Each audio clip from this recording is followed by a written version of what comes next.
98.1 Game Day is on. Presented by Super Chevy. See your Super Chevy dealers of Baton Rouge. This is LSU football. Working left to right, they flip it out to Durham. Durham, the speedster, to the 35. Slips through across midfield. Cat race to the end zone. 20, 15, 10, 5. Touchdown, Fighting Tigers. First down at 10, Nussmeier. Pump fakes, looks downfield towards the goal line. Gets it in the hands of Aaron Anderson at the 2, and he leans forward. Touchdown, Fighting Tigers. LSU football on Eagle 98.1, the flagship home of the Tigers. Tonight from Tiger Stadium, it's the LSU Tigers And the Ole Miss Rebels. Now, Here's Charles Sandegriff and Matt Musso. Welcome, Eagle 98.1 Game Day. Charles Sandegriff along with Matt Musso and our entire staff at the flagship as we walk you to kickoff for tonight's game between the LSU Tigers and the Ole Miss Rebels. The Tigers come in with a record of 4-1, 1-0 in the Southeastern Conference, ranked 10th in the nation by the coaches, 13th by the AP. Last week, LSU had a bye. The week prior, they beat South Alabama 42-10. Tonight, the Tigers play their toughest opponent of the season, and a team that beat them in a high-scoring free-for-all last year in Oxford. The stakes are huge. A loss for either team would have them teetering on CFP extinction, while a win would give them a jolt of confidence and a leg up heading into the second half of the regular season. Tiger defense will be tested tonight by the top total offense in the SEC, but the prolific LSU passing game will also be challenged by an Ole Miss team that is second in the league in scoring defense. True, Ole Miss has enjoyed a soft non-conference schedule, but Lane Kiffin has his best squad since taking over in Oxford, and to take the next step, his Rebels must win in a place they haven't since 2008. Ole Miss is 4-1, 1-1 in the SEC, and ranked 8th in the country by the coaches, 9th by the AP. Last week, the Rebs thumped South Carolina 27-3 on the road, a win that looks all the more better given what's going on right now in Tuscaloosa. This will be their second straight road game and their 7th straight game overall, suggesting that the Tigers, coming off a bye, are catching Ole Miss in a good spot. Further complicating things for the Rebs is the status of Trey Harris, the nation's leading receiver, who's coming back from a lower leg injury that kept him out of practice early in the week. But make no mistake, this is a very good club, led by quarterback Jackson Dart, the SEC leader in total offense. His charge today, Musso, will be to outplay his counterpart Garrett Nussmeier, who's number 2 in that same total offense category. It's going to be just an absolute blast to watch this football game. Hanny, I'm driving in today for the show, and I got caught in game day traffic. I never get caught in game day traffic coming here to Rouse's. It's going to be an absolute insane asylum in that building when they finally kick the ball off, and then all bets are off. The spot favors LSU. I think LSU has the better quarterback in Garrett Nussmeier than Jackson Dart. You have injuries at both receiver positions, but Ole Miss has the better defense.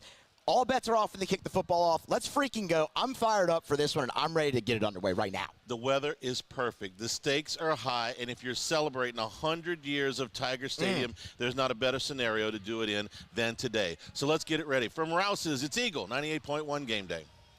Gulf Coast Office Products is a nationally recognized Savin office equipment dealer based right here in Louisiana. Over 100 employees strong, Gulf Coast has the boots on the ground to support all vertical markets, from education, engineering, legal, and finance. With the latest in office technology, from desktop to production segment units, Gulf Coast and Savin have the perfect fit for you.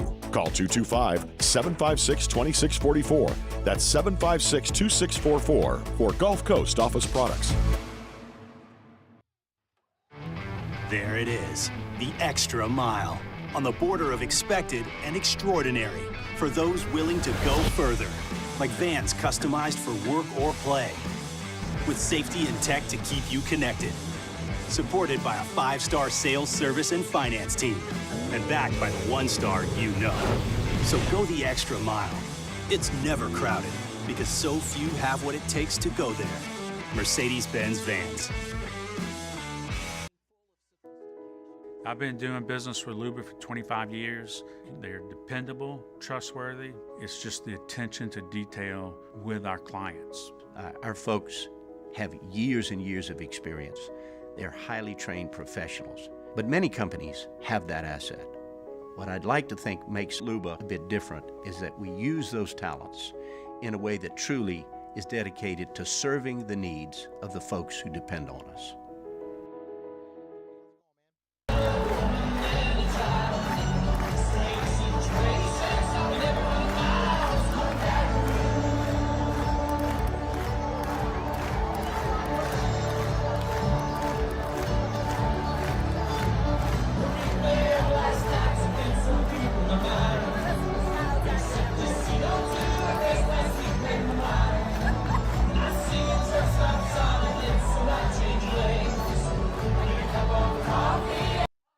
Dylan Cruz here to tell you about Six Rings Baseball and Softball Camp. If you live on the North Shore and play ball, go to Six Rings Camps with former LSU assistant coach Dan Canaveri. His knowledge is second to none, and your child will improve and have fun doing it. Camps were held at Coquille Park and Six Rings Academy in Covington with 4 sessions over the summer. Full day and morning only sessions are available from ages 7 to 13. Go to sixringsbaseball.com or call 985-206-9096. Learn the game to love the game.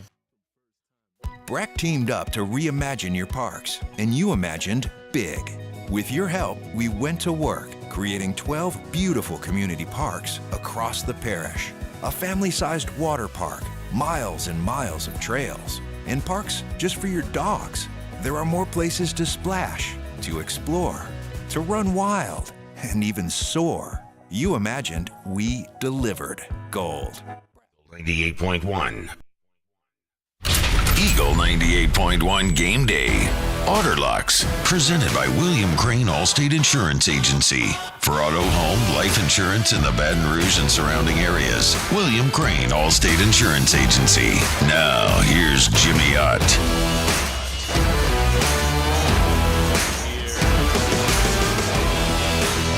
Rouse's, just the corner of Burbank and Lee. Jimmy, good afternoon. How are you? Good, man. Over here at the Queen, best setup in town, man. Sweating all the games. Queen, the South Carolina-Alabama game is where we start, of course. 19-14 South Carolina, 12 minutes and change to go in the game. I'm going to get to where we are right now here in a second, but I got to go back to the beginning, the end of the first half. And Lenore Sellers, who has fumbled multiple times today, had a bad play, fumbled. Alabama gets the ball right near midfield. They run 2 plays and lose 10 yards. And then with 11 seconds to go from his own 38-yard line, Kalen DeBoer calls his final timeout. And, Jimmy, I'm thinking to myself, what's the upside here? You know, that you can make 25 or 30 yards, get up, get it spiked, and get in position for a long field goal. Milroe can't get it to the end zone from there. What are you trying to accomplish here? There's a lot of bad things that could happen. But I figured they'd get away with it. They didn't. They throw the interception. South Carolina gets a give field goal, and in the first drive of the third quarter, they drive it 85 yards in 16 plays. South Carolina's got the lead by 5, but Sellers has just fumbled again to give Alabama another shot here. They are near the red zone, down 5 points with just under 12 to go. Yeah, first and goal and a completion to Williams at the 8-yard line, 11-15 and counting. South Carolina 19-14. Charlie, this is where the pressure may affect DeBoer. We all wanted to see, you know how they handle, losing their first game, the criticism, the whole thing. And, I mean, this is to me, he's my most respected game manager in the game as of last year. Those Oregon games last year, he was flawless. I mean, he probably won it on the bench. He's beaten how many ranked opponents, and they're all competitive games, which you need sharp game management. And that was just didn't make sense. And this is where you have it as we watch Alabama go in and take the lead. The fourth quarter, that I have to try the 2-point conversion to put it on 3 or to remain at 1. But, here we go. No way to prove it, but we've seen this guy before in the draft. But now in this position, with this pressure, coming off of being criticized, that was uncharacteristic of him. He would not have done that last couple of years at Washington. And once we get past the game decisions, the fact that Alabama has not been able to run the football, they are under 3 yards a carry here into the fourth quarter, is a surprise to me, because if there's nothing else they could do, they can turn Milroe loose. They have not been able to do that. That South Carolina front that we talked about so much when they played LSU, Kennard is having another monster day. They have not been able to move it on the ground. But Charlie, that's one of the big things in the Alabama game. I mean, they got outrushed 2-1 against Vandy. So, I mean, they're a little bit like LSU's running game was last year. It's all on the quarterback, but the running back rushing production is not there. It's not there. And they're not Saban, we go back to that first year he was here in 2000.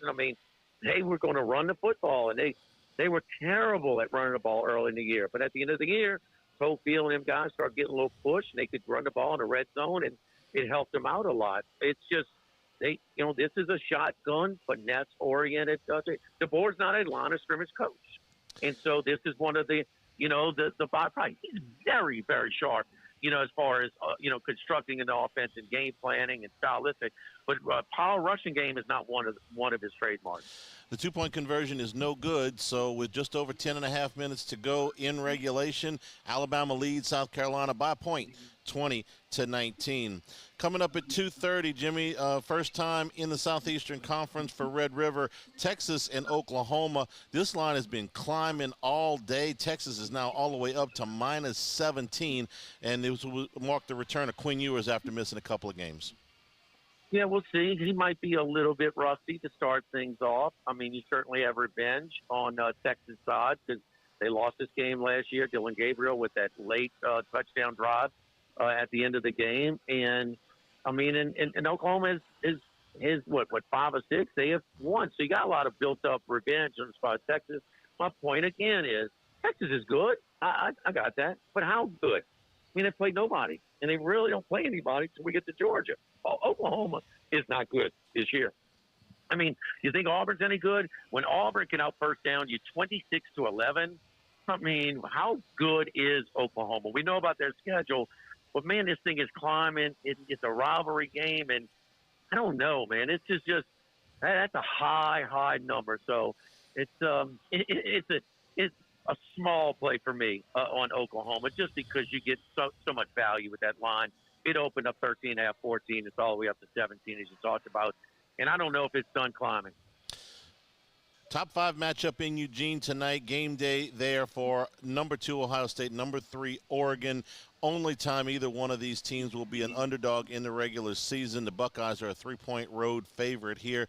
Transfer quarterbacks for both teams. They both had a good bit of success, but also some problems with turnovers. Buckeyes and Ducks kick it off at 6:30 our time. Yeah, I'm not. I don't think it's been a huge success early on. It takes some time, and these two quarterbacks are. It looks like it's taking a little time to create some chemistry, with their supporting cast. You say the turnovers, and both have thrown some interceptions, but the yards per attempt is what I look at. It's down like 8 for Dylan Gabriel. Against that schedule, that's got to be more at Oregon than 8 yards an attempt. It's similar for Howard. He's got a little bit more yards per attempt, but they've been slow starters. This is the only game that either of these teams will be an underdog in. So with Ohio State being a favorite, they'll be favored in all 12 games, and this will be the only game that Oregon is an underdog all season long. They have both favorable paths to the college football playoff, and I think they'll be there. I think these two teams will meet again in the Big Ten championship game. So, but 3 on the road. This was about a pick 'em in the summer when they released it. And I don't know if Ohio State's done anything to move that line up to 3 or 3.5. So I think Ohio State has the better roster, but this is one, Charlie, where their defenses have been more impressive to this point. We'll see if the offenses can, develop, but I like the under. And then we don't think Ohio State and Oregon as being an under. Today I do. Florida and Tennessee tonight from Neyland Stadium. That's a 6 o'clock kick. For the entire decade of the 90s and well into the 2000s, this was the game of the year in the Southeastern Conference. It hasn't been for a while, but it's still a rivalry that has been dominated by Florida through multiple coaches. But tonight, Tennessee is the big favorite, a little bit better than 2 touchdowns now to see if they can bounce back from that loss against Arkansas. When I asked people, I said, okay, the last 19 years, what's the record in this series? Nobody's even close, Charlie. Nobody's even I know, close. I've heard it enough times this week, so I cheated. I know, and that's why I bring it up. And this is why I liked Arkansas last week. I thought the back-to-back, a quadruple revenge. They lost last year in double digits in the Swamp as well. So you lose 17 in the 19 years. They're going to get your attention. It's taken me a while to get a grasp on this because Mertz has been good. They've got a little modest winning streak against Mississippi State and Central Florida, both double-digit wins. But, damn it, this thing has got Tennessee in a route written all over it to me. I love Tennessee in this spot. So lose 17 and 19, yep, they're going to be up. And, they weren't focused. They weren't dialed in completely in Fayetteville last week. Man, they were getting dominated, and they were still up by double digits in the first half, and Arkansas still came back. Nico will be more comfortable at home. It's inexcusable on the last play to just run out of bounds. I mean, you got to have better situational awareness than that. He'll be back at home. They'll be ready to go, and they got some revenge. I love Tennessee tonight. LSU and Ole Miss, the top 10 matchup. We spent a lot of time this week, Jimmy, citing things, and then it would be followed by since Johnny Vaught for Ole Miss, as far as their ranking, their expectations, what they come into this stadium looking to accomplish tonight. LSU, it's been up and down. They have they've done just enough in a couple of instances to get by, and of course they lost the opening game against USC. But Tiger Stadium's going to be right tonight. Weather, opponent, time, kickoff time, all that's going to be in play tonight. And Ole Miss hasn't won here since 2008. Look at this, Charlie. When it was a 3.5, you flipped the home field. We're talking about Ole Miss would be a 2-touchdown favorite. Yeah. I mean, 5-5. I mean, that's the home threat value for these two teams. But that home crowd, that Tiger Stadium crowd at night, the great weather, I mean, there's some traffic out there. Trust me. I mean, that gives them a shot. There's no doubt. I just do I think it's going to be tough because Ole Miss does not bring in an inexperienced quarterback. They did not bring in a coach that coaches timid, on the road. And Ole Miss's defense is just so much better than LSU's. Now, and that's only on 2 games. I don't put any emphasis on those 4 Rena wins. I mean, that was horrible non-conference schedule. But we expect them to be undefeated. They're not. But I do like the way a team and a program with very little historical success rebounded. And, hey, South Carolina's hanging in there today. So if we saw them, give LSU all they could handle. And Ole Miss just toyed with them last week. That front 4, I'm really impressed. So I think it's going to be a tough night. But, man, in this environment, that crowd might get a bounce here or there, get a spark here and there. They'll need it because Ole Miss is a better roster. Jimmy, who's bringing us Auto Locks? Yeah, our friends over at William Crane, Allstate Insurance. Come with the good hands, people over at Allstate and William Crane. 421-3133. Hey, your homeowners is going up. No problem. We'll get you a quote. And also, try and get that bundle. Bundle your home and auto for some really reasonable rate as well. Allstate trying to capture the market in Louisiana, and so they're being very aggressive and being more than competitive with their rates. Break the trend, your traditional insurance agencies, by putting our hands on in-person review of your insurance needs that could be done easily over the phone. That's right. Give them a call over the phone, 421-3133, 421-3133. William Crane and Allstate Insurance. Jimmy, appreciate it. We'll talk to you tomorrow morning. And Alabama holding a 20-19 lead. South Carolina has driven into Alabama territory. They had gotten down inside the 30-yard line, but a holding penalty has backed them up. Still with this drive going, facing a 2nd down and long here. The clock is ticking down towards the 7-minute mark. Gordy is with us when we return here. Our LeBears countdown to kickoff is about 4 hours and 40 minutes. This is Eagle 98.1 Game Day. At Atmos Energy, our smart choice solutions help customers save energy and emissions with rebates up to $500 off high-efficiency natural gas appliances, smart thermostats, and weatherization upgrades. Together, we're fueling our energy future.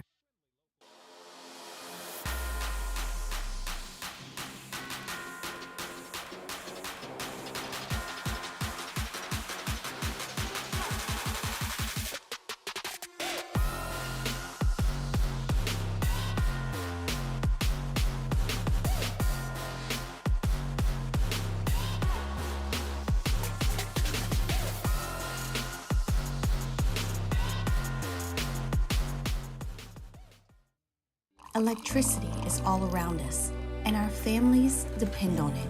Every day is sparked by the power of a cold drink or a warm meal, a movie night, and a comforting light at the end of a dark hallway. From sunrise to sunset, playtime to bedtime, our team is ready to take care of your electrical needs. Even in the case of an after-hours emergency, the light in your life shines brighter with Mr. Electric. Hey, it's Matt Moscona. For years, you've heard me tell you about Insurance Network of Louisiana, helping you find better coverage for less money. But it's not just for your home and auto. They also offer commercial properties, so retail stores, professional offices like doctors, dentists, attorneys, clothing boutiques. Insurance Network of Louisiana can find you better coverage for less money. They service the entire state of Louisiana, and they're local. So call today at 293-0450 or lainsurance.net. Jerry and Benny Payne began Central Plumbing Company out of their driveway in Tanglewood subdivision. 50 years later and 4 generations down the road, we continue to serve Baton Rouge and the surrounding areas for all of their plumbing needs. Residential, commercial, industrial, or hospitality, Central Plumbing is here 24/7, 365. We want to thank our customers, family, and friends for 50 years of success. And looking forward to 50 more. Gulf Coast Office Products is a nationally recognized Savin office equipment dealer based right here in Louisiana. Over 100 employees strong, Gulf Coast has the boots on the ground to support all vertical markets, from education, engineering, legal, and finance. With the latest in office technology, from desktop to production segment units, Gulf Coast and Savin have the perfect fit for you. Call 225-756-2644. That's 756-2644 for Gulf Coast Office Products. Gulf Coast Bank and Trust is giving our customers the power to bank anywhere, anytime during this challenging event. And we're right there with you. Our mobile banking app is a smart way to manage your money. 98.1. Eagle 98.1 Game Day Skull Session Offense. Presented by Gulf Coast Bank. Gulf Coast Bank, the bank that cares about you. Now from the LSU Sports Radio Network, here's Gordy Rush. Here at Rouse's Burbank and Lee, our LeBears countdown to kickoff about 4 hours and 40 minutes. Gordy, good afternoon. How are you? Charlie, I'm on campus. I hadn't seen it this crowded this early in a while. Good crowd out here. Yeah, we as we were crossing over Nicholson, the traffic is backed up well past the Brightside Lee intersection there. So everybody want to get out and enjoy this fabulous weather. It's a great matchup, and getting the kickoff, getting the stadium well before kickoff, see the band, everything. I'm going through Ole Miss's stats, and I'm looking at this, and scoring second, rushing first, total 4. And then it occurs to me I'm looking at defensive stats instead of offensive stats. This is the best statistical unit that Lane Kiffin has put out there since he's been in Oxford. So is this a much improved defense, or are these stats a product of a soft non-conference schedule? I think it's a combination of both. It's absolutely a product of a soft non-conference schedule. They played a mediocre Wake Forest team where they played Georgia Southern, Middle Tennessee, and maybe Furman were the other ones. And then they got 3, I think, mediocre, 2 rather SEC teams with mediocre offenses. South Carolina makes an average offense. Kentucky probably a little below average. So they really haven't been tested by an elite offense, right? And so that part of it. But this is a much better Ole Miss team. I mean, when you hit the transfer portal and you got one defensive end from Georgia Tech, a defensive tackle from Texas A&M, you took Florida's defensive end, you've got Alabama's cornerback, Houston's safety, and Arkansas's linebacker. This is a rebuilt defense, and they don't look like an Ole Miss defense. They have great size, and they've played much better than they did a year ago. LSU has been looking to juice up the run game. Caleb Durham's been a big part of that here in the last couple of weeks as we watch South Carolina miss a long field goal. So Alabama holds on to the lead 20-19 with just over 6 minutes to go. Gordy, the LSU run game, and how much improved is it over the last couple of weeks? Well, it's certainly more improved. I think first Durham, as you've mentioned, his ability to hit the hole, he's hitting the hole a lot quicker than the other backs. His vision is there. He's getting north and south. He's doing everything you would expect a veteran back would do, and he's certainly elite. The question mark still out there is he's going to play today. What percentage is he at after aggravating that toe injury 2 weeks ago against South Alabama, but fully expect him to play today? I think there's that part of it, and I think LSU's just got more and more comfortable. And Charlie, last week, or 2 weeks ago, rather, I was on the call, and what jumped out at me is LSU went a lot of tempo. And by going tempo, I thought, one, Nussmeier was much more comfortable. And two, when you go tempo, you can dictate to other defenses, one personnel group, you can't sub, and you got to stay with the same personnel and you have to go relatively vanilla and get that call in. And with that, against South Alabama, and albeit South Alabama's not elite on defense, they got a lot of fronts, a lot of numbers that were advantageous to run against. And for me, the million-dollar question today is they look like a different offense when they go tempo, but you have to play complementary football. And Ole Miss is going to go race car. And I'm all for LSU going tempo, provided the defense the last series was not on the field for 10 to 15 plays, and you risk going a 3-and-out and then put them right back out there. Yeah, they got into a tempo game a year ago, and they had as good offensive personnel as you could possibly have, and they had a fourth-quarter lead in Oxford, and they lost. So is trying to balance that tempo with trying to keep your defense, upright, that's a real fine line to walk here today. No, it is. And Brian Kelly said it in that press conference. Last year, he had no chance to go tempo. Yeah. I mean, they weren't going to stop anybody, and you were basically in a game that you had to outscore them, and they outscored you, right? And you weren't able to make it on that last possession. And so it was what it was. Look, I think LSU's better defensively, albeit they settled down after the first 2 or 3 series against South Carolina, where they struggled with a very similar type of offense where they went quick, a lot of eye candy. We had a lot of breakdowns, and throughout the game, still breakdowns on Sellers' long run and Sanders' long run. And since then, you took a step down in competition against UCLA and South Carolina. But by and large, your run fits and the errors have been decreased greatly. And that's the key to this thing, right, is that they're going to pop some plays on you, but don't give them anything. And last year, both sides of it, but especially LSU, so many of those Ole Miss touchdowns were just too easy. You can't give them anything easy. You can't have those mental breakdowns and blown assignments on the back end. Gordy, I wanted to ask you about the receiver position because obviously, look, you're going to be without Kyle Parker, Chris Hilton, and C.J. Daniels, it looks like tonight, so your numbers take a hit. Brian Kelly, when he was talking about personnel, I believe it was Thursday, he mentioned Trey'Dez Green and Kamori and Pimpton. What is that going to look like? Is that going to mean more multiple tight end sets, or can they line those guys up just straight up at receiver and say go? Yeah, no, I think what you can do is probably – move Pimpton out there. Do you move Green out there? And you still, I think, want to stay what we call 11 personnel, right? Meaning 1 tight end, 1 running back. But if you don't feel confident and Hilton's not ready to go and you're not feeling comfortable with Sampson for whatever reason, then you still can get to a lot of things you want to by getting Green or Pimpton out there. They're both capable of running possession type of routes. And I think you can get to what you're doing offensively. Look, I think the big key for LSU is staying with that 3-wide set, spreading the field, because the strength of that Ole Miss defense is the front 7, and there's no doubt Pete Golding has seen all the film. He's going to look to outnumber him and bring a lot of pressure against Garrett Nussmeier. Gordy, how would you analyze LSU's zone blocking schemes against Ole Miss's front? Well, much better. I mean, they've gotten much better with it. Yeah, I mean, who's healthy, right, is Princely, the defensive end. He didn't play last week. He's expected to play. Walter Nolan over from Texas A&M, was injured in this game. He's the difference maker. They've got Jalen Ivey on the other edge, and their version of Perkins, number 4, is just a dynamic third-down player.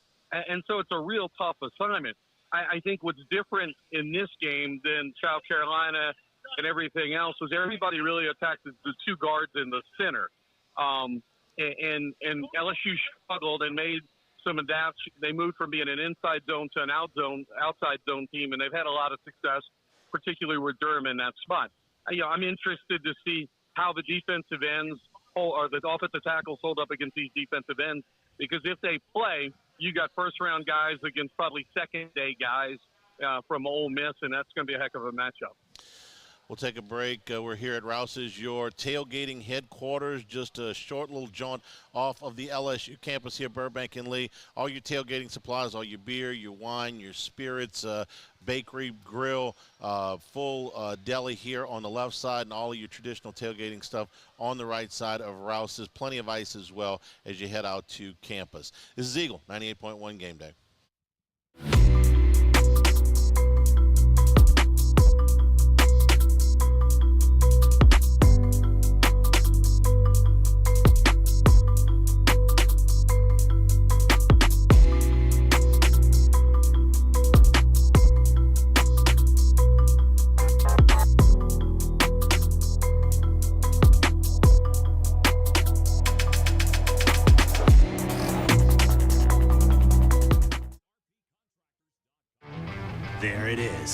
extra mile, on the border of expected and extraordinary, for those willing to go further, like vans customized for work or play, with safety and tech to keep you connected. Supported by a 5-star sales, service, and finance team, and backed by the 1-star you know. So go the extra mile. It's never crowded, because so few have what it takes to go there. Mercedes-Benz Vans. I've been doing business with Luba for 25 years.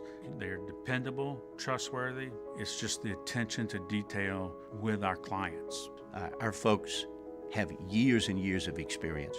They're highly trained professionals. But many companies have that asset. What I'd like to think makes Luba a bit different is that we use those talents in a way that truly is dedicated to serving the needs of the folks who depend on us.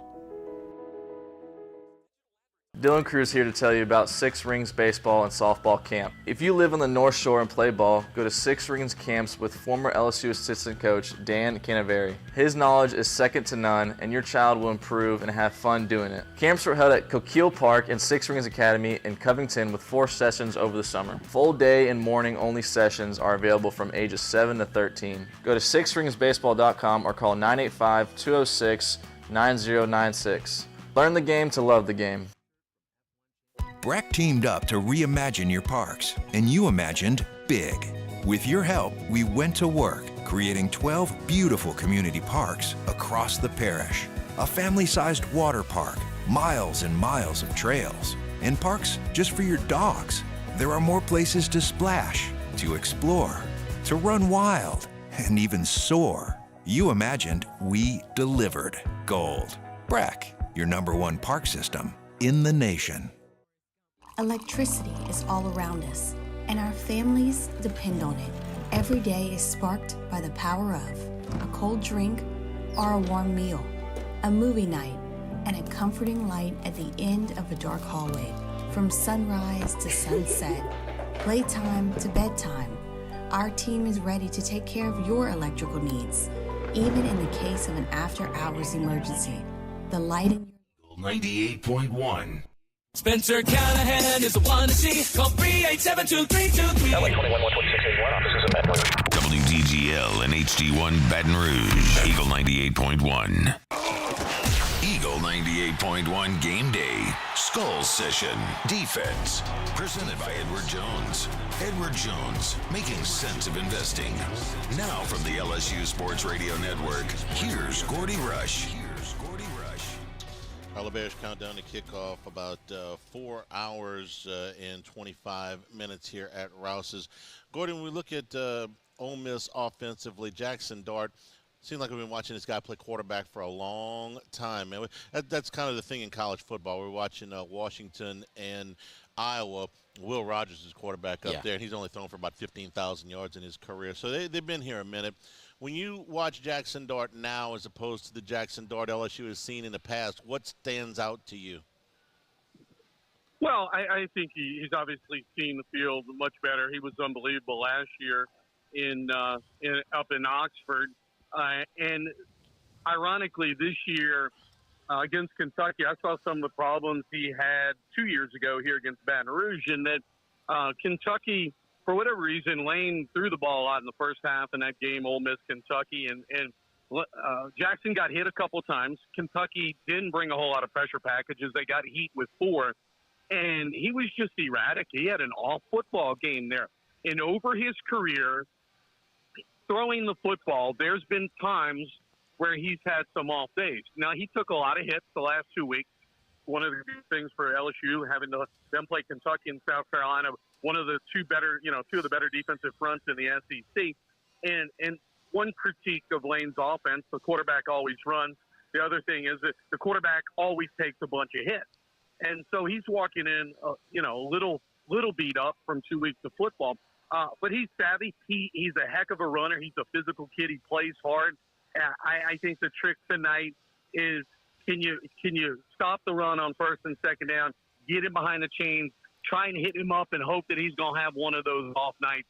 They're not as complete in the throwing game as they were a year ago. They've been really relying on Trey Harris. I think he has 54 catches. Juice Wells, the number 2 guy, 17. That's a big drop-off from 1 to 2. But it's about, I think, rattling Dart a little bit. So we got to see them without Trey Harris last week in the second half. They held him at South Carolina with the big lead. Now, Gordy, they didn't have to do much. They had the lead. But what does this offense look like with Harris, without Harris, with maybe a compromise, somewhat compromised Harris? We'll see how much he can go once the game starts. Yeah, look, I think it's a huge deal. First off, Harris, everything I've heard, he is going to go. What percentage, we'll see. And then how much does Lane decide to show? I can get him out there and put him as a decoy and get a lot of value out of that because you've got to think Blake Baker is going to give Stamps or Alexander some sort of help and keep the safety in the middle of the football field to help those corners out. You're not going to leave them on an island. But in theory, Lane Kiffin is a spread-to-run guy, right? He's going to give you a lot of eye candy, especially the first quarter. Nobody scripts a first couple series of a football game in college football better than what Lane Kiffin does. And he's going to test all of your run fits. And if you decide to commit too many people to the box, he'll see it. Dart has now played 3 years of college football with him at Ole Miss. They'll see it, and that's where they're going to take advantage of Harris. And he's been looking to Harris a whole bunch the last 2 weeks, and you mentioned he was out against South Carolina. So it is a big factor. Juice Wells is a tremendous talent. He is a transfer from South Carolina. He got a few touches last week, but it changes the game if Harris isn't 100% or if LSU can do a decent job bottling him up. I love the game within the game stuff. You talked about how Kiffin scripts those first plays. Everybody scripts their plays, but he does a really good job of it to see things for later. Brian Kelly said on Thursday, you have to give them different looks. So they come out in a certain formation in the first 15 plays, and LSU gives them one look. Later in the game, you got to give them a different look out of that same formation, and this is that chess match that I'm looking forward to seeing tonight between Lane Kiffin and Blake Baker. Yeah, it's fascinating. Look, he's got the first 15 plays scripted, and he knows he's going to get either A or B. And as he goes through that script, he's making notes. I got B, I got A, I got C. And at that point, they're up in the box, and he has Charlie Weiss Jr., I believe, is the OC. Yeah. And they're just making changes, and then they start setting the rest of the game based off the way LSU played those plays. So to your point, it's really, really important to change it up as you go. The fascinating thing about me watching Lane, Lane's incredible in the first half of a football game to me. I love the way that he scripts it. And then he becomes Lane. And sometimes he'll stay on it and find a couple of sore spots and just go to town on it. And sometimes you kind of scratch your head and see some of the things he did. A lot of people in that Kentucky game were kind of scratching their head. They felt like he abandoned the run game a little bit. Everybody knows that's kind of, who they are. The 1-2 punch of Parrish and Dart is who they really want to be. And if you stop the run, then he starts throwing some of those RPOs. So it's going to be a fascinating chess match. What concerns me about that is you have to show them these different looks. Otherwise, they'll crush you. But it also accelerates the possibility of miscommunications. You've got this many more things.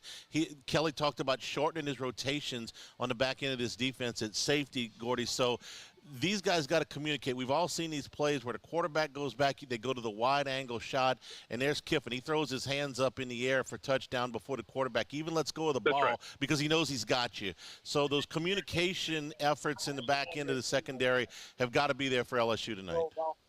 And let's call it what it is. It's been LSU's weakness. The safety plays have been inconsistent, and I go back to the 2 long plays against South Carolina, right?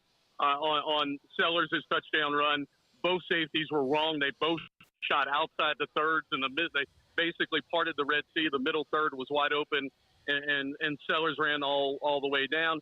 And on Sanders, the safety and the linebacker both took the inside responsibility. Nobody was outside. Cornerback got beat, and it was a 70-yard touchdown. He's watching that film, and he's testing. He knows right now, I'm going to try and test the safety run fits, and then my wide receivers, I've been preaching for now a week, you've got to block these cornerbacks. It's not a definite that safety or linebacker inside support's going to be there. If you block the cornerbacks, rather. These cornerbacks are not physical, Alexander and Stans. They're not great run support guys. If you block them, we can turn a 15-yard gain into a 70-yard touchdown. So absolutely, I think it's one of the keys of the game. How's LSU safety is going to play? Are they going to communicate? Are they going to be able to make a couple of adjustments out there and give them some different looks without busting? Gordy, have a great call. We'll check in with you in postgame. Looking forward to tonight. Okay, buddy. Thank you. And we're brought to you by Supreme Rice. You know, if you're making your tailgates about jambalaya, or maybe by the next time you get out here, maybe gumbo, make it with Supreme Rice. Try the new parboiled rice from Supreme Rice. It's about as close to what you're going to get in a restaurant as you can get. Supreme Rice, grown, milled, and processed here in South Louisiana since the 1930s. So get more for your dollar and support our Louisiana farmers at the same time. With Supreme Rice, you know, it's grown, milled, and processed in Louisiana, and they're part of the Climate Smart program, which is working to reduce methane emissions and promote water conservation so future generations of Louisiana farmers can enjoy the same benefits. Pick up Supreme Rice wherever you buy rice, including right here at Rouse's. The new parboiled, the new low glycemic rice, as well as the medium grain, the long grain, the brown, and the jasmine. For more information and great recipes, go to supremerice.com. Alabama scores a touchdown, but the lead is only 8. South Carolina has the ball back and incomplete. That was nearly intercepted. They'll play a 3rd down and 6. 1:22 to go in Tuscaloosa, tied 27-19 over South Carolina. This is Eagle 98.1 Game Day. The Windsor Senior Living Community in Mandeville, Louisiana is a beautiful, vibrant apartment community geared towards seniors.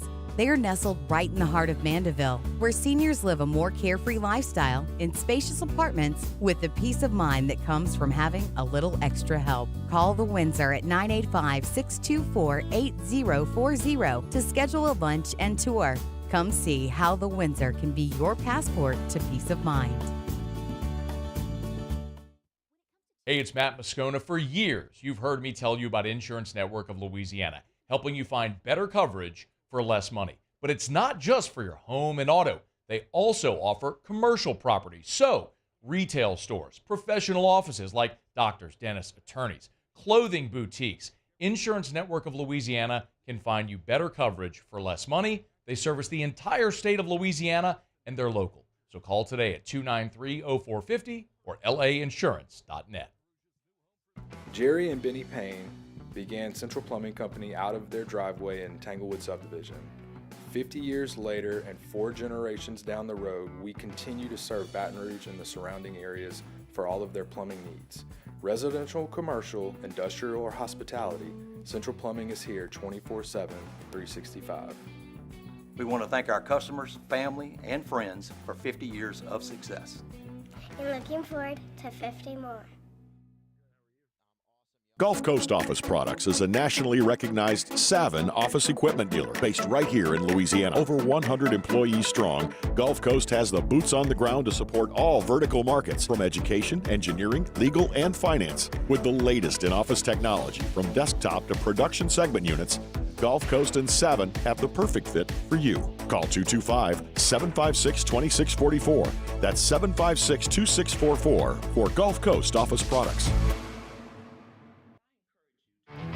There it is, the extra mile, on the border of expected and extraordinary for those willing to go further, like vans customized for work or play, with safety and tech to keep you connected. Supported by a 5-star sales, service, and finance team, and backed by the 1-star you know. So go the extra mile. It's never crowded, because so few have what it takes to go there. Mercedes-Benz Vans. I've been doing business with Luba for 25 years. They're dependable, trustworthy. It's just the attention to detail with our clients. Our folks have years and years of experience. They're highly trained professionals. But many companies have that asset. What I'd like to think makes Luba a bit different is that we use those talents in a way that truly is dedicated to serving 98.1. Eagle 98.1 Game Day. Recruiting with Shay Dixon of On3 Sports. Presented by Ralph's Market. Ralph's Market, where quality and customer service are a family tradition. And we welcome you back here at Rouse's. South Carolina trailing by 8 down to the Alabama 31-yard line with 50 seconds to go. And they will throw one to the end zone, and it's incomplete. They're going to have to look at that. Almost got a foot down there. Let's bring in Shea Dixon from On 3. Shea, good afternoon. Hey, Charlie, how are you? I'm doing good. I would imagine that somewhere in Frank Wilson's mind, he's thinking, if I can ever get a recruit on campus, here's what I want. I want a big-time game at night in Tiger Stadium. I want a raucous crowd. I want fabulous weather, and I want to get them on campus that day. Today's that day, Shea.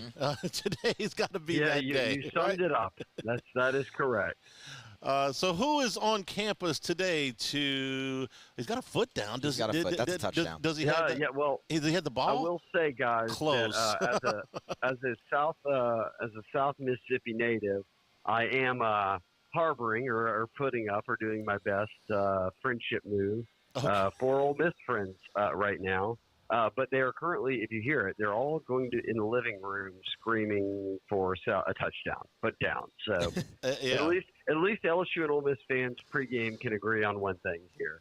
Well, yes, we all hate Alabama, right? that is what I was going for right there, Charlie. All right, let's talk about today and what today means for LSU, and then we'll get into some of the specifics of who's on campus. Yeah, look, well, already today, LSU had a commitment, but visitor-wise, it's a big one. This is one of those things where almost to lead off the discussion, you have to say that five-star wide receiver Caleb Cunningham out of Mississippi, committed to Bama, is making a visit today, and it was sort of kept quiet by design on his end, but him coming in is at least notable. Right, that they've got 3 receivers committed, but we'll see if it doesn't go further than that and if they can make any headway with a guy like this. But I counted, and there are, between this year and next year, Charlie, more than 30 guys who are ranked in the top 150. So, hey, this is going to give Bama a run for its money. This is going to maybe be the biggest recruiting weekend of the season in terms of just getting guys on campus, and that's current commitments as well as guys that they're working on for next year and the year after that. So I was told by someone up there that this was the most requested game in a couple of years. So 100 years of Tiger Stadium, as you said, Frank Wilson would pray for a weather day and a night game like this, and they've gotten it, and everybody's going to show up in droves. Shea, not to, just give you any more pressure or whatever, but it kind of sneaks up on you. They're not home for another month. There's 2 road games followed by an off week. So anybody you don't get on campus today, you're not going to see for another month. So that kind of dials up the pressure a little bit. It does, and I think that's a big reason why a week ago, Charlie, during the bye week, when we were not on radio, they hosted more than, I think, double-digit 10 official visitors. All but 9 of them were commitments. Now, as of today, all 10 of them are committed, with Jacob Bradford getting on board. But, yes, they had to make use of a week ago because you won't be home again. And then the bye week before Bama, they'll have some more guys official visit. And then Bama will be the other big weekend. And, look, they'll have guys in town in November leading up to signing day. But, again, yes, as you said, this is the day to get everybody in. And beyond Bryce Underwood, who had to play last night, and he'll be back before that Bama game. But I'm counting everyone minus about 4 or 5 commits that couldn't make it in. For instance, DJ Pickett, a 5-star out of Florida, but he lives outside Tampa, couldn't make it in because he said, look, nobody can even get out of our area right now. But weather aside, everyone has made it in, and it looks like a really, really good group. Like I said, when you get Bama's highest ranked commit on campus, that's one thing. Then you start stacking up next year. Like I said, they're moving forward, Charlie, with a focus on if we just have to hold on to this current top 3 class, let's get going on next year. And I'm looking at it. 5 of the top 25 players in the country for next year will be on campus today. So not a bad day to start building for the future. South Carolina got the touchdown but missed a 2-point conversion. Sellers had a guy, but the pressure got to him and he overthrew. So we got an onside kick coming for South Carolina. Shay, let me ask you about Underwood because as we get closer to signing day, you hear more and more about this, that there are going to be teams coming with some outlandish offers for the nation's #1 quarterback. He's been steadfast. He's been very solid in his commitment to LSU. But you know there's going to be some things to try to turn his head here in the next couple of weeks. Oh, 100%. And that's expected, right? He is the #1 overall prospect in the country. And to put it into further perspective, when and if and when he does sign with LSU on December 3rd, he will be the highest rated. Multiple guys, Leonard Fournette was ranked #1, for instance, have been ranked #1. But rating-wise, he will be the highest-rated player LSU has signed since 2000, the modern era of internet recruiting and rankings. So you would expect that everybody's going to come after him. But I'll say this, he has never once since January 3rd or whenever he committed stepped foot on another campus in a recruiting, capacity. He has doubled down time and again on why he chose LSU. Obviously, NIL's involved. If there were an issue there, it probably would have surfaced long before now. And everyone's been caught up in the Dave Portnoy stuff and wanting a Michigan quarterback and donating money. And look, Bryce isn't coming here for free. But as I've said repeatedly, and Charlie, we have to remind ourselves, 17-year-olds and 18-year-olds right now consider LSU to be like a quarterback mecca. They're the ones who turn out Heisman winners, and then they immediately look great in the NFL and win Rookie of the Year or take them to the Super Bowl right away. And you see Nuss leading the nation in completions. And I think Bryce Underwood is I know he has said it on record with me that, hey, LSU sits me down. They walk me through everything, and I've looked at every other school, and sure, you can chase a paycheck and pay for play if you want, but if you catch that first NFL contract with a top 10 pick or top 5 pick and you hit the second one, NIL is such an afterthought. So I think Bryce Underwood is pretty locked in with less than 2 months until he signs. Shay, give us the other highlights, some names of the top visitors on campus today. Yeah, I mean, it's always great to get all the commits back, which they do for this class and next year. But Caleb Cunningham, who, again, 5-star receiver committed to Bama, is the #2 receiver in the country. So a big name there. But Blaine Bradford, whose brother Jacob Bradford, a senior, a 4-star Catholic, committed to LSU's class earlier this morning. That puts him at 27 commits for this 2025 class that is still ranked in the top 3, and they want to take 25 to 30. So sitting at 27 means you're just kind of holding on and working with what from there. Don't let anybody slip and add a couple of guys. So they had a third 4-star at safety in Jacob Bradford. But Blaine, the #1 safety, his brother will be here. Lamar Brown, who's a top 5 player overall next year out of U-High, will be here. And then a number of out-of-state kids, including next year's #1 player in Mississippi, Florida, Texas, and looking at one more, #2 in Georgia will all be here. So lining up to be just one of those weekends where, hey, look, here's your opportunity to, in front of the who's who of current and recruits for next year, to kind of not just win a game, but really put on a show. And I think that's kind of what tonight sets up for, with this 100 years of Tiger Stadium and everything that comes with it. I think that, honestly, Charlie, it will probably be one of the better game day environments we've seen in a bit. Shay, a couple weeks ago, we were talking about potential flip targets, and Mario Nash came up, and he has decommitted from Mississippi State. How does LSU stand there? Yeah, I think he went kind of right away into Florida State's corner, and it told me that Brad Davis feels pretty good about the 4-0 lineman he's got committed. His track record speaks for itself. And then if there is someone that they try to push to flip for I would look for Solomon Thomas, is the guy that they put atop the list. And he is one of the top 5 offensive tackles in the country, which is what they want to fill, an offensive tackle spot. But committed to Florida State, who's not played well this year and is certainly has seen kids already decommit from him. So they'll stay on him. But I also think that's a position that they may address in the portal.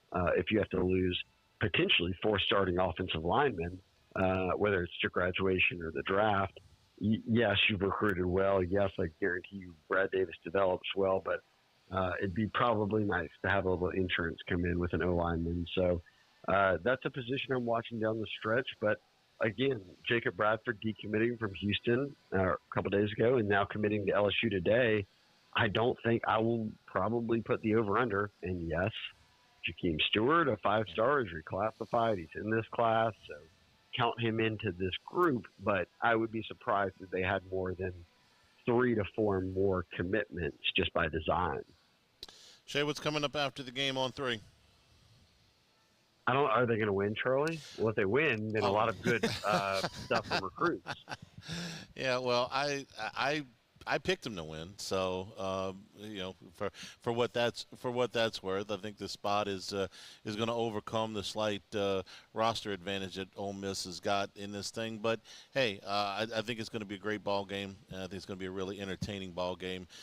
So I think the atmosphere tonight will do everything it needs to do for those recruits to see. If you're not interested in coming here after tonight, I can't offer you much. I can't offer you much else than that. So we appreciate your time as always, Shay.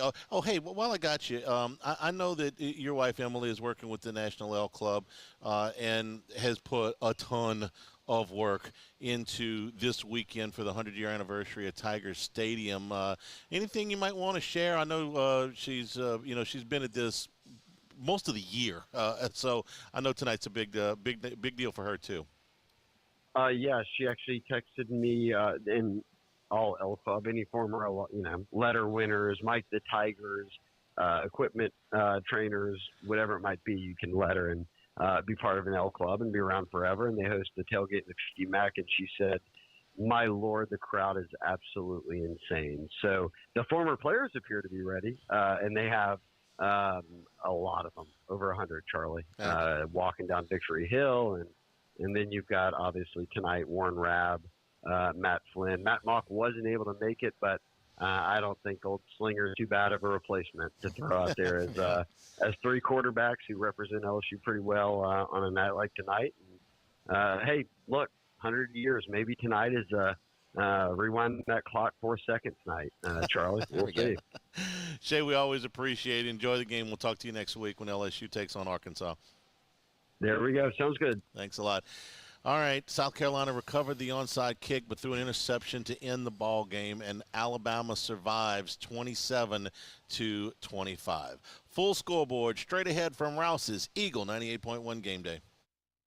At Atmos Energy, our smart choice solutions help customers save energy and emissions with rebates up to $500 off high-efficiency natural gas appliances, smart thermostats, and weatherization upgrades. Together, we're fueling our energy future.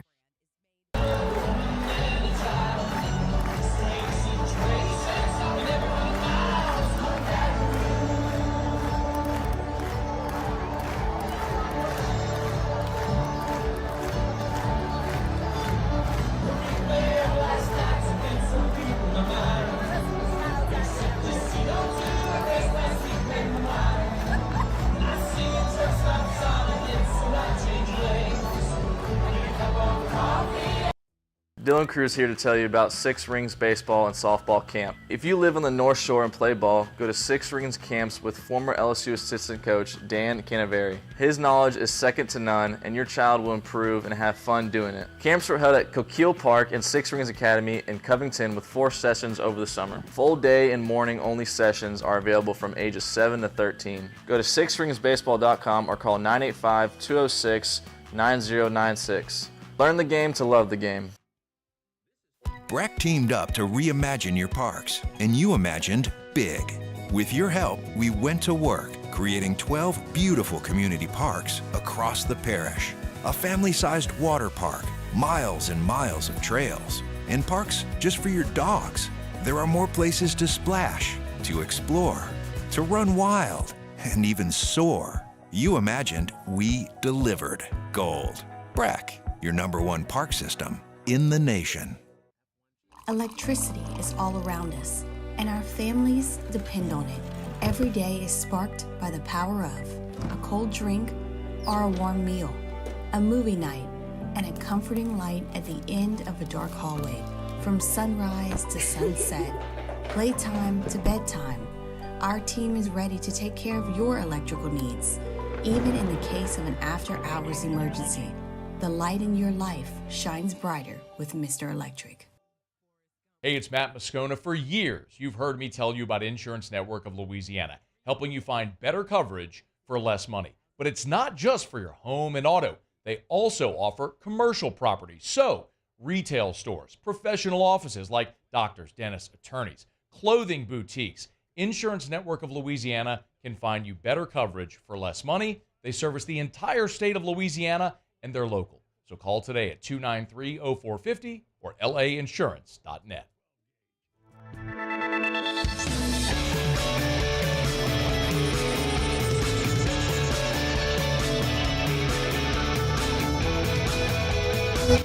$98.1.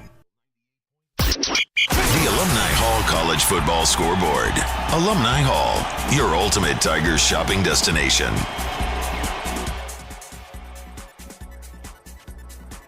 Go in Iowa City, Iowa, putting the finishing touches on a 40-16 win over Washington.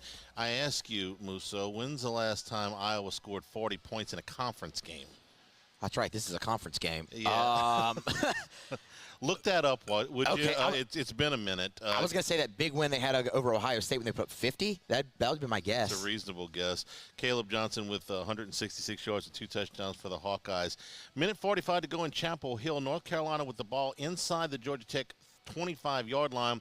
Jackets holding a 34-31 lead. We'll see if UNC can get in here or at least tie it up and maybe send it to overtime. Halftime score, Miami of Ohio leads Eastern Michigan 21-7. Those are the games that are still in progress from the early window. So let's get to earlier finals. Number 7 Alabama survives 27-25 against South Carolina. This game had a ton of layers to it. South Carolina turned the ball over 4 times. Let's start there. Yeah. Alabama rushed it for less than 3 yards a carry against that South Carolina front. Jalen Milroe threw 2 interceptions. The end of the first half, a bizarre sequence that resulted in pretty much a gift field goal for South Carolina. Then at the end, South Carolina scoring a touchdown, missing the 2-point conversion, but getting the onside kick. They had the ball at midfield, but Lenora Sellers threw an interception to end it, and Alabama survives by 2. Number 10, Clemson, no problem with Wake Forest today, 49-14. Cade Klubnik with 309 yards through the air and 3 touchdown passes. Ball State beat Kent State 37-35. Buffalo doubled up Toledo 30-15. Number 21, Missouri got well. They beat Massachusetts 45-3. Brady Cook threw a couple of touchdown passes for Missouri. Wisconsin 42-7 winner over Rutgers. Both of those teams are now 4-2. But let me tell you who's 6-0. The Army. The Cadets with a 44-10 win against UAB. Tell you what, UAB's had enough of the military. Navy and Army have both blown them right out of the stadium. Cadets go to 6-0 with a 34-point win earlier today. Okay, kind of a light early schedule, so a lot of the games in the second window. A lot of games in this second window. They're kicking off at the Coliseum. Number 4 Penn State's at USC, also a conference game. Stanford is at number 11 Notre Dame. They have just kicked off. Cincinnati's at UCF. San Jose State at Colorado State. San Diego State at Wyoming. Old Dominion at Georgia State. Akron at Western Michigan. Bowling Green in Northern Illinois in a delay. Memphis is at South Florida. That game was originally scheduled for, was it Thursday or Friday? They moved it because of the hurricane. Thursday, yeah. They moved it to today. The Red River at the Cotton Bowl is slitting kickoff here in about 10 minutes. Number 1 Texas and number 18 Oklahoma. Also at 2:30, Cal is at number 22 Pitt. Conference game. Purdue's at number 23 Illinois. Louisville at Virginia. And I only say that, people are probably tired of hearing me say that. I just like to point out how ridiculous it is that Cal's playing a conference game at Pitt 1 week after Miami crossed the country to play a conference game at Cal. Arizona is at number 14, BYU. The Cougs, a surprise leader at 5-0 in the Big 12 and 2-0 in conference play. There's a log jam in the Big 12 today. So there's 4 games that are going to really shake up the standings here. Everybody we thought would be at the top of the Big 12 before the season, like Oklahoma State and Utah, isn't. And the teams that we didn't think, teams like BYU, Colorado, and Arizona State last night went to 5-1 with their victory against Utah. Underrated quarterback matchup in that game, Arizona and BYU. I love Noah Fafita. Yes. He's one of those guys that I can watch play college football and know I don't have to try to evaluate what he's going to do at the next level. This is it for him. He's limited, but he's a fantastic, kind of like Diego Pavia, at Vandy. I just know I'm watching a really good college quarterback who's out there busting it, and he is a lot of fun to watch. You're right. And he's got a first-round receiver to work with. He does. Ted McMillan's pretty good. They have a nice rapport, those two. Yeah. San Diego State and Wyoming kicking off right now, along with Old Dominion, Georgia State, and Akron, Western Michigan. Let's see where we at. Louisville and Virginia as well. 3 o'clock kickoff for Ohio at Central Michigan. Mississippi State is at number 5. Georgia Bulldogs, a cool 33.5-point favorite there. 4 o'clock kickoff for Southern Miss at UL Monroe. Warhawks 4-1. 4-1. By the way. Off a big upset, too. That win against James Madison looks really good. Yeah. Madison went to Chapel Hill, put 70 on North Carolina. They won very easily the other night against a 4-1 Coastal Carolina team. That win stands up for UL Monroe. Florida is at number 8, Tennessee. That is a 6 o'clock kick from Neyland Stadium. Also at 6 o'clock, Air Force is at New Mexico. Washington State at Fresno State. Arkansas State at Texas State. North Texas at Florida Atlantic. UTSA at Rice. 6:30 kickoff from Eugene. Outson Stadium will host number 2 Ohio State at number 3 Oregon. Buckeyes a field goal favorite there. Oregon State's at Nevada. App State's at UL Lafayette. 6:45 for Vanderbilt at Kentucky. Let down for Vandy? Oh, yeah. Oh, yeah. Diego Pavia's tweeting his agent's number out this week. How many times do we have to worry about a Vandy letdown? Oh. Doors are 3-2. Yeah. Number 11, Iowa State is at West Virginia. We should have said something about Iowa State when we were talking about Big 12. 5-0 for the first time in, I believe, 40 years, somewhere along those lines. They believe that Matt Campbell may have his best club up in Ames. 7 o'clock kickoff for Syracuse at NC State. Marshall at Georgia Southern. 8 o'clock kickoff at the Rose Bowl for Minnesota and UCLA. 9:15 kickoff for number 18 K-State at Colorado. Pair of 4-1 teams squaring off there. And a 10 o'clock kickoff, the final game of the night. Number 17 Boise State and the Heisman favorite right now, Ashton Genty, at Hawaii. That is a 10 o'clock start. And unlike a lot of Hawaii games tonight, it's on TV. There you go. So you want to watch when you get home and when you're done with LSU and Ole Miss. And that is your college football scoreboard. We are here at Rouse's. All of your tailgating supplies on your way into campus, just a couple of miles off of the LSU campus. Come to your left here. Check out the deli. Check out the bakery. All of your beer, huge beer cooler here, wine, spirits are available, tons of ice if you need that for your tailgate party, and of course in the grocery store portion on the right side, all the extras that you need, all your utensils, your paper plates, your garbage bags, a ton of drinks, soft drinks and things over there, chips. Don't go to the tailgate party empty-handed. Don't be that guy. Rude. Stop by here at Rouse's and pick up some supplies for the short trip into Tiger Stadium. Getting the 2:30 games underway here. We got our scouting report on Ole Miss with Jim Nagy from the Senior Bowl. That is next. Eagle 98.1 Game Day.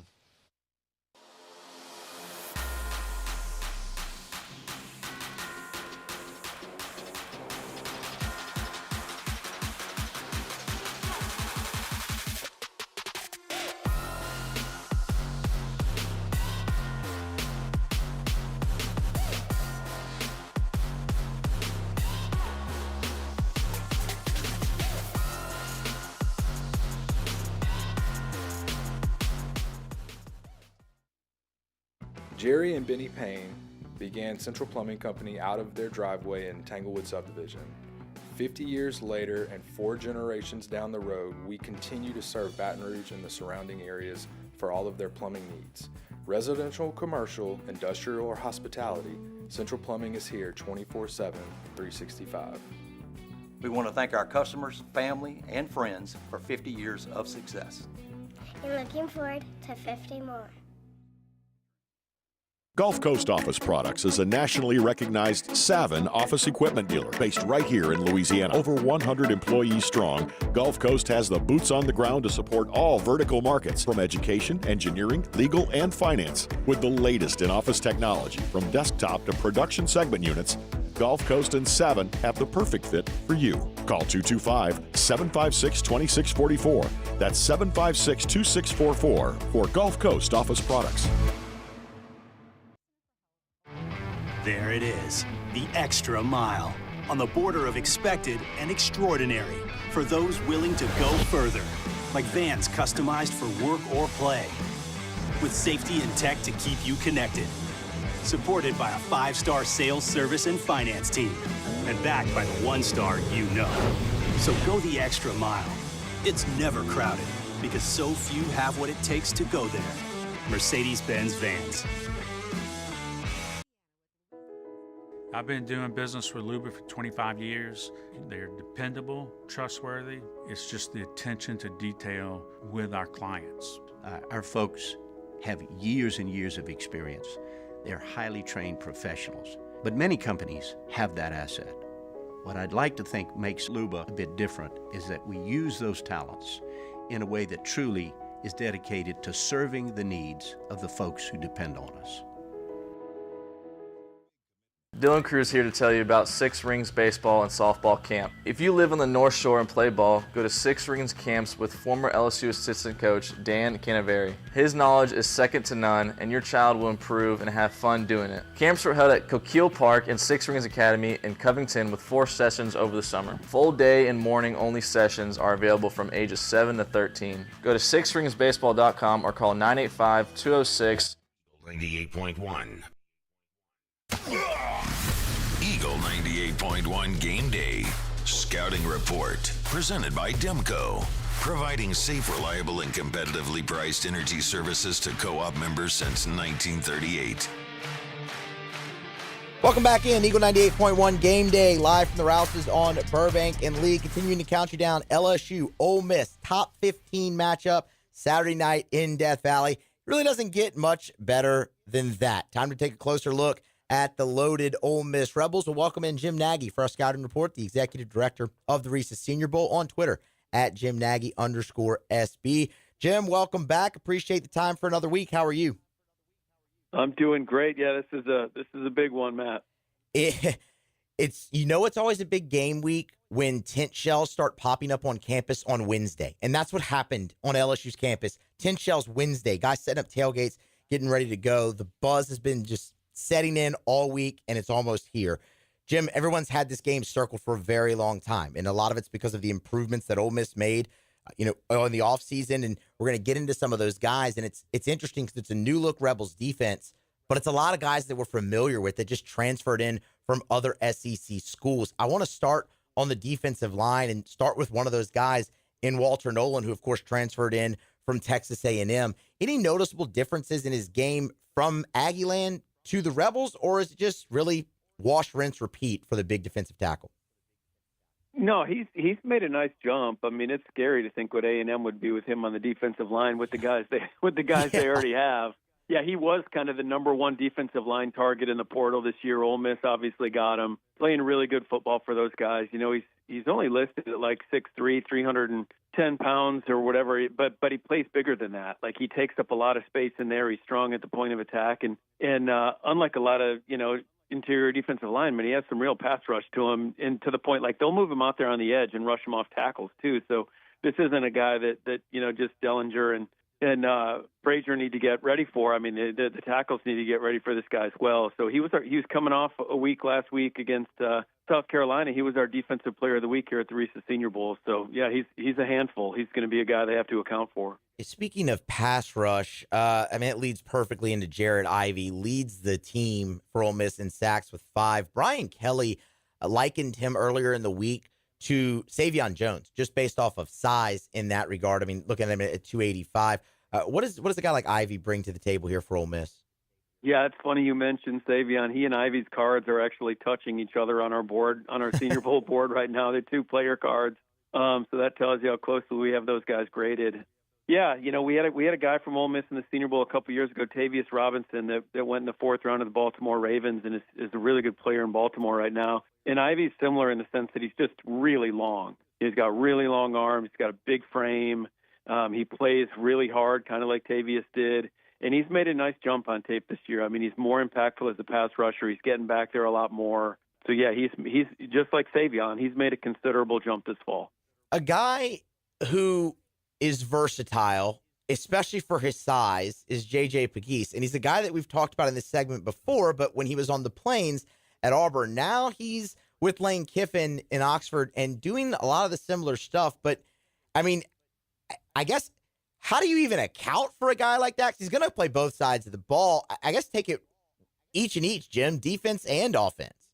Yeah, really, JJ's a really unique prospect for the NFL, for these guys to figure out. He's a big athlete, like you said. He played some tight end at Auburn. He's doing some wildcat quarterback in the goal line for Ole Miss right now. He scored a bunch of touchdowns already this year. He's probably like impossible to stop when he gets in the goal line. It's not, he doesn't just like run over people. Like he's jumped and got over the pile a couple times. I mean, the guy's a really good athlete. I think what's going to happen to him at the next level, I think his highest ceiling as a player will be as an offensive lineman. He plays D tackle for Ole Miss.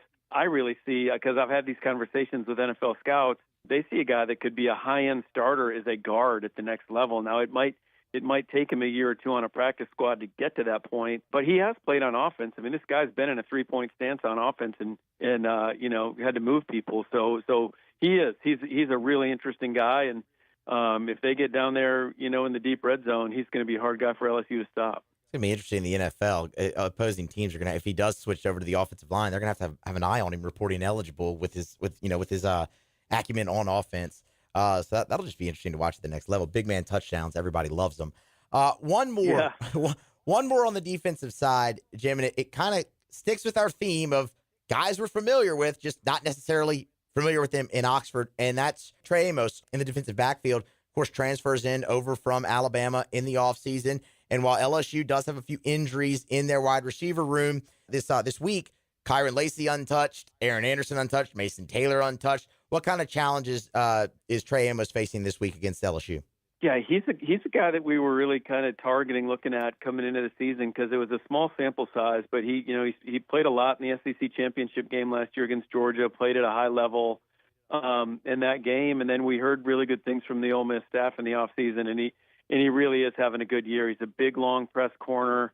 And he can play off man too. Like there's some versatility to what he can do in coverage. He's done a nice job getting his hands on the balls. He's a disciplined player. Like you're not going to beat him deep. So he'll be a key. He'll be a key for those guys. I don't know if they're going to match him on Lacey or not, or what they're going to do with them. But he's certainly a guy.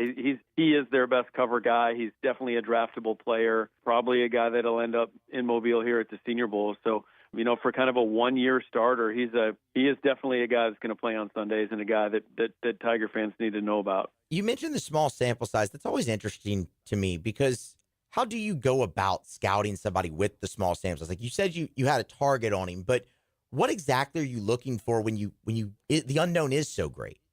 Well, I mean, even in one game, you're getting 70 snaps, right? Yeah. I mean, so you should at least be able to gauge like the guy's movement skills, his athleticism, his competitiveness. I mean, that's the thing. He's, in that Georgia game, he was physical, he was tough, he tackled, saw the movement. And there was a couple of plays where you actually got to see him open up and run. So he's got speed, and then he's a 6'1" corner. So if you're just going off that one game, there was a lot to like. Now you want to extrapolate that out and see that over the course of a season and see what kind of ball production he can get and things of that nature. And so it's going to benefit him now that he's actually a full-time starter. But yeah, those were the things we saw last year. So that's the Ole Miss defense, and it's a really improved unit. It's the biggest difference, many are saying, in Ole Miss last year to this year. Let's switch it over to the offensive side of the ball, where everyone's a lot more familiar with Lane Kiffin, right? Obviously, talking with Jim Nagy, the executive director of the Reese's Senior Bowl. And I don't want to bury the lead here. Offensively, you have to start with Trey Harris. One, because, the guy's the nation's leading receiver. He has been their best offensive player. And, oh, by the way, he might not play in this game. Listed as questionable for the game tonight against LSU. First, Trey Harris, what he brings to the table, and I guess in the same vein, what Ole Miss would be missing if he can't go. It would be a massive loss for Ole Miss if he doesn't play. If he doesn't play, that's a big advantage for the LSU Tigers. There's no doubt. And I'm not putting him in the same category as this guy because that's just a lofty comparison. But there's some similarities to Justin Jefferson, in terms of like a bigger guy that can run routes and separate and get open and do things after the catch. I mean, it's really good tape. We just put out our midseason All-American team this year. Trey Harris was an easy guy. We actually invited him to the Senior Bowl last year, and he decided to go back to school and kind of help his draft stock, which he's done so far this year. And if he doesn't play, I mean, the guy they're going to have to go to is Juice Wells, who's another transfer. I mean, that's kind of where we're at now, right? Another guy that we've seen at another SEC school. He was at South Carolina before, so but a guy that can make plays. Another guy that can play inside, can play outside. And when they get him the ball, LSU is going to have to tackle because he's strong and he can break tackles and he's good after the catch. So if Harris doesn't play, that's a big deal. That's a big loss. But it's not like they don't have playmakers in the pass game. They have Wells, they have Watkins, they have 3 scoring at tight end. So there's other guys that can get it done. But Trey Harris would be a big loss. And, of course, the guy who will be getting him the football is Jackson Dart. It's not often that we end on the quarterback. We normally start there. But Jackson Dart obviously played plenty of football. He's interesting, Jim, because you look at the numbers and he puts up plenty of them, but you don't hear the rave reviews maybe in NFL draft circles. Kind of maybe explain a little bit to the common fan why that is the case. When you look at a guy with so many numbers, why necessarily it doesn't translate into draft stock all the time? Well, if you just look at, I'll say this, Lane Kiffin is such a great play caller that he just gets those guys in a lot of pitch and catch situations. Sometimes it can be really hard tape to evaluate quarterbacks coming out of his system. We saw Matt Corral get drafted in the 3rd round a couple of years ago. He hasn't panned out. Swag Kelly before him. There hasn't been an Ole Miss quarterback really since Eli, break through at the NFL level. And Jackson Dart has plenty to like from a physical standpoint, but it's hard. It's pitch and catch backyard stuff out there. It's just he's sitting there in a clean pocket. He's got guys running wide open because they do such a good job of scheming people up. What LSU is going to have to do is get Jackson Dart uncomfortable. He can move around. He's not a statue by any means. The guy's a pretty good athlete. But when he struggles, it's when people really force him to get outside the pocket and create on his own. That's where Jackson Dart can be exposed. So it's going to be big for Swinson and guys like Savion. If they can get him heated up a little bit early and get him moving and getting him uncomfortable in what we know is going to be a big time environment, that's what LSU is going to have to do. He is Jim Nagy, the executive director of the Reese's Senior Bowl, with us every week here on Eagle 98.1 Game Day, giving us your scouting report on the competition. You'll follow him on Twitter at JimNagy_SB. Jim, we appreciate the time as always. Thank you and enjoy the football this weekend. All right, Matt. Enjoy the game, man. Yes, sir. We will do our very best. A Tiger win obviously would help with that plenty. All right, we're going to grab a break, come back on the other side, continue our coverage here from Rouse's on Burbank and Lee. This is Eagle 98.1 Game Day.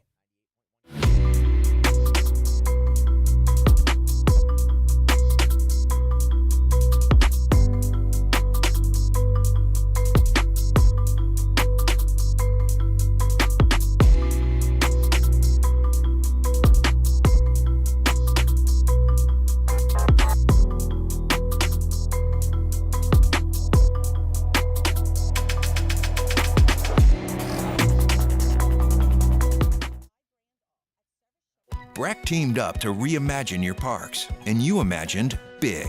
With your help, we went to work, creating 12 beautiful community parks across the parish. A family-sized water park, miles and miles of trails, and parks just for your dogs. There are more places to splash, to explore, to run wild, and even soar. You imagined, we delivered. Gold. Breck, your #1 park system in the nation. Electricity is all around us, and our families depend on it. Every day is sparked by the power of a cold drink or a warm meal, a movie night, and a comforting light at the end of a dark hallway. From sunrise to sunset, playtime to bedtime, our team is ready to take care of your electrical needs, even in the case of an after-hours emergency. The light in your life shines brighter with Mr. Electric. Hey, it's Matt Moscona. For years, you've heard me tell you about Insurance Network of Louisiana, helping you find better coverage for less money. But it's not just for your home and auto. They also offer commercial property. So, retail stores, professional offices like doctors, dentists, attorneys, clothing boutiques. Insurance Network of Louisiana can find you better coverage for less money. They service the entire state of Louisiana, and they're local. So call today at 293-0450 or lainsurance.net. Jerry and Benny Payne began Central Plumbing Company out of their driveway in Tanglewood subdivision. 50 years later and 4 generations down the road, we continue to serve Baton Rouge and the surrounding areas for all of their plumbing needs. Residential, commercial, industrial, or hospitality, Central Plumbing is here 24/7, 365. We want to thank our customers, family, and friends for 50 years of success. And looking forward to 50 more.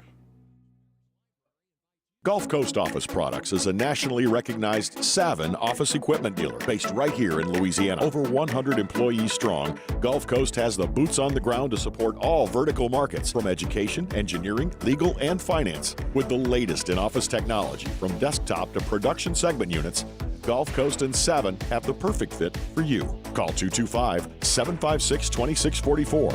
That's 756-2644. 98.1. Brandon Hawley here. Wood windows with a lifetime guarantee. ReliefWindows.com. Eagle 98.1. WDGL and HD1 Baton Rouge. Eagle 98.1 Game Day.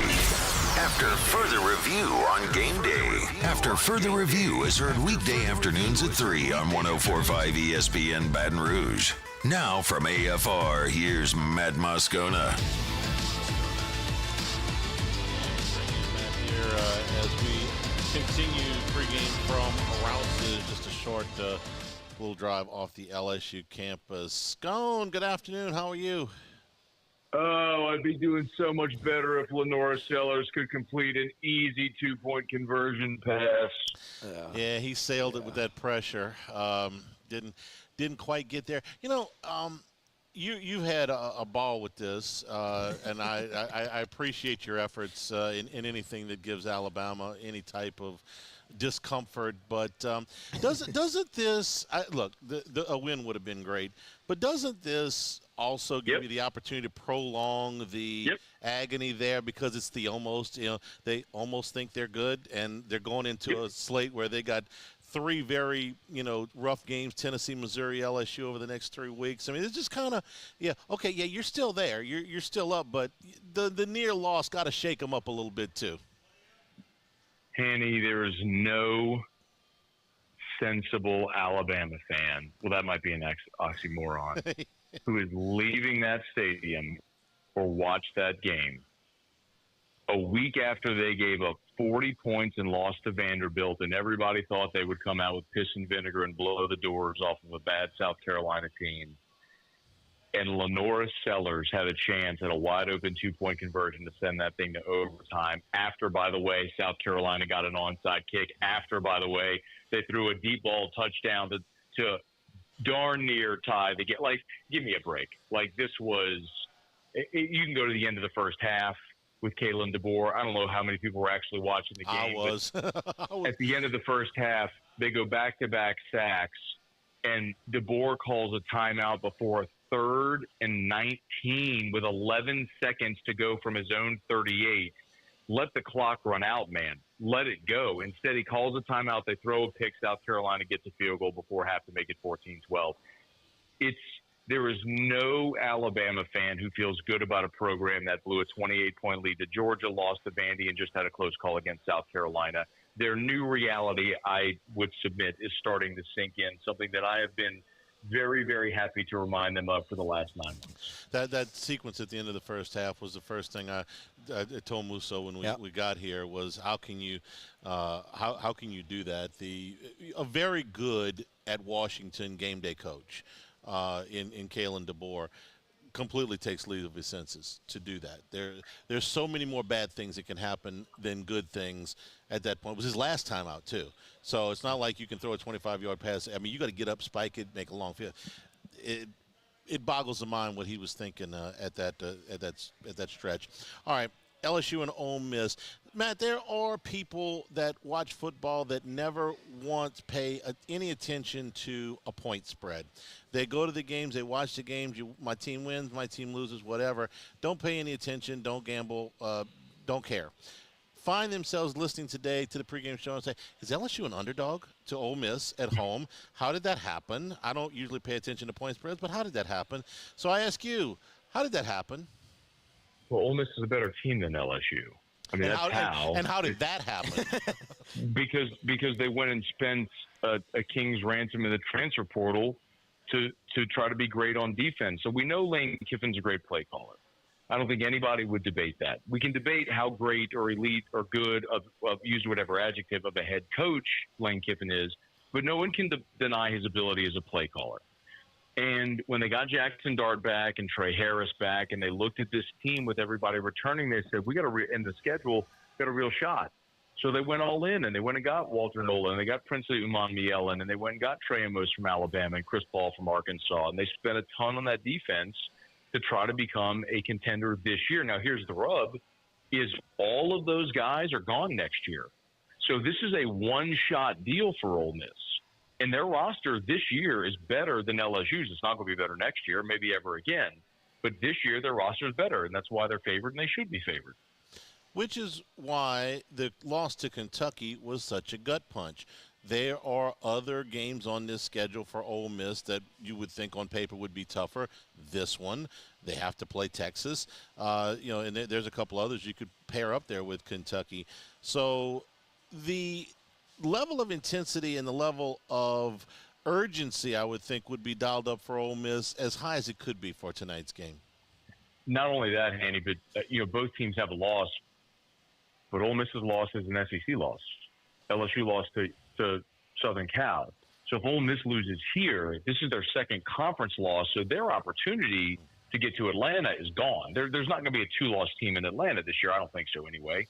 So for LSU, you could lose this game theoretically, be a two-loss team, still run the table. I'm not saying I think LSU will, and get to Atlanta.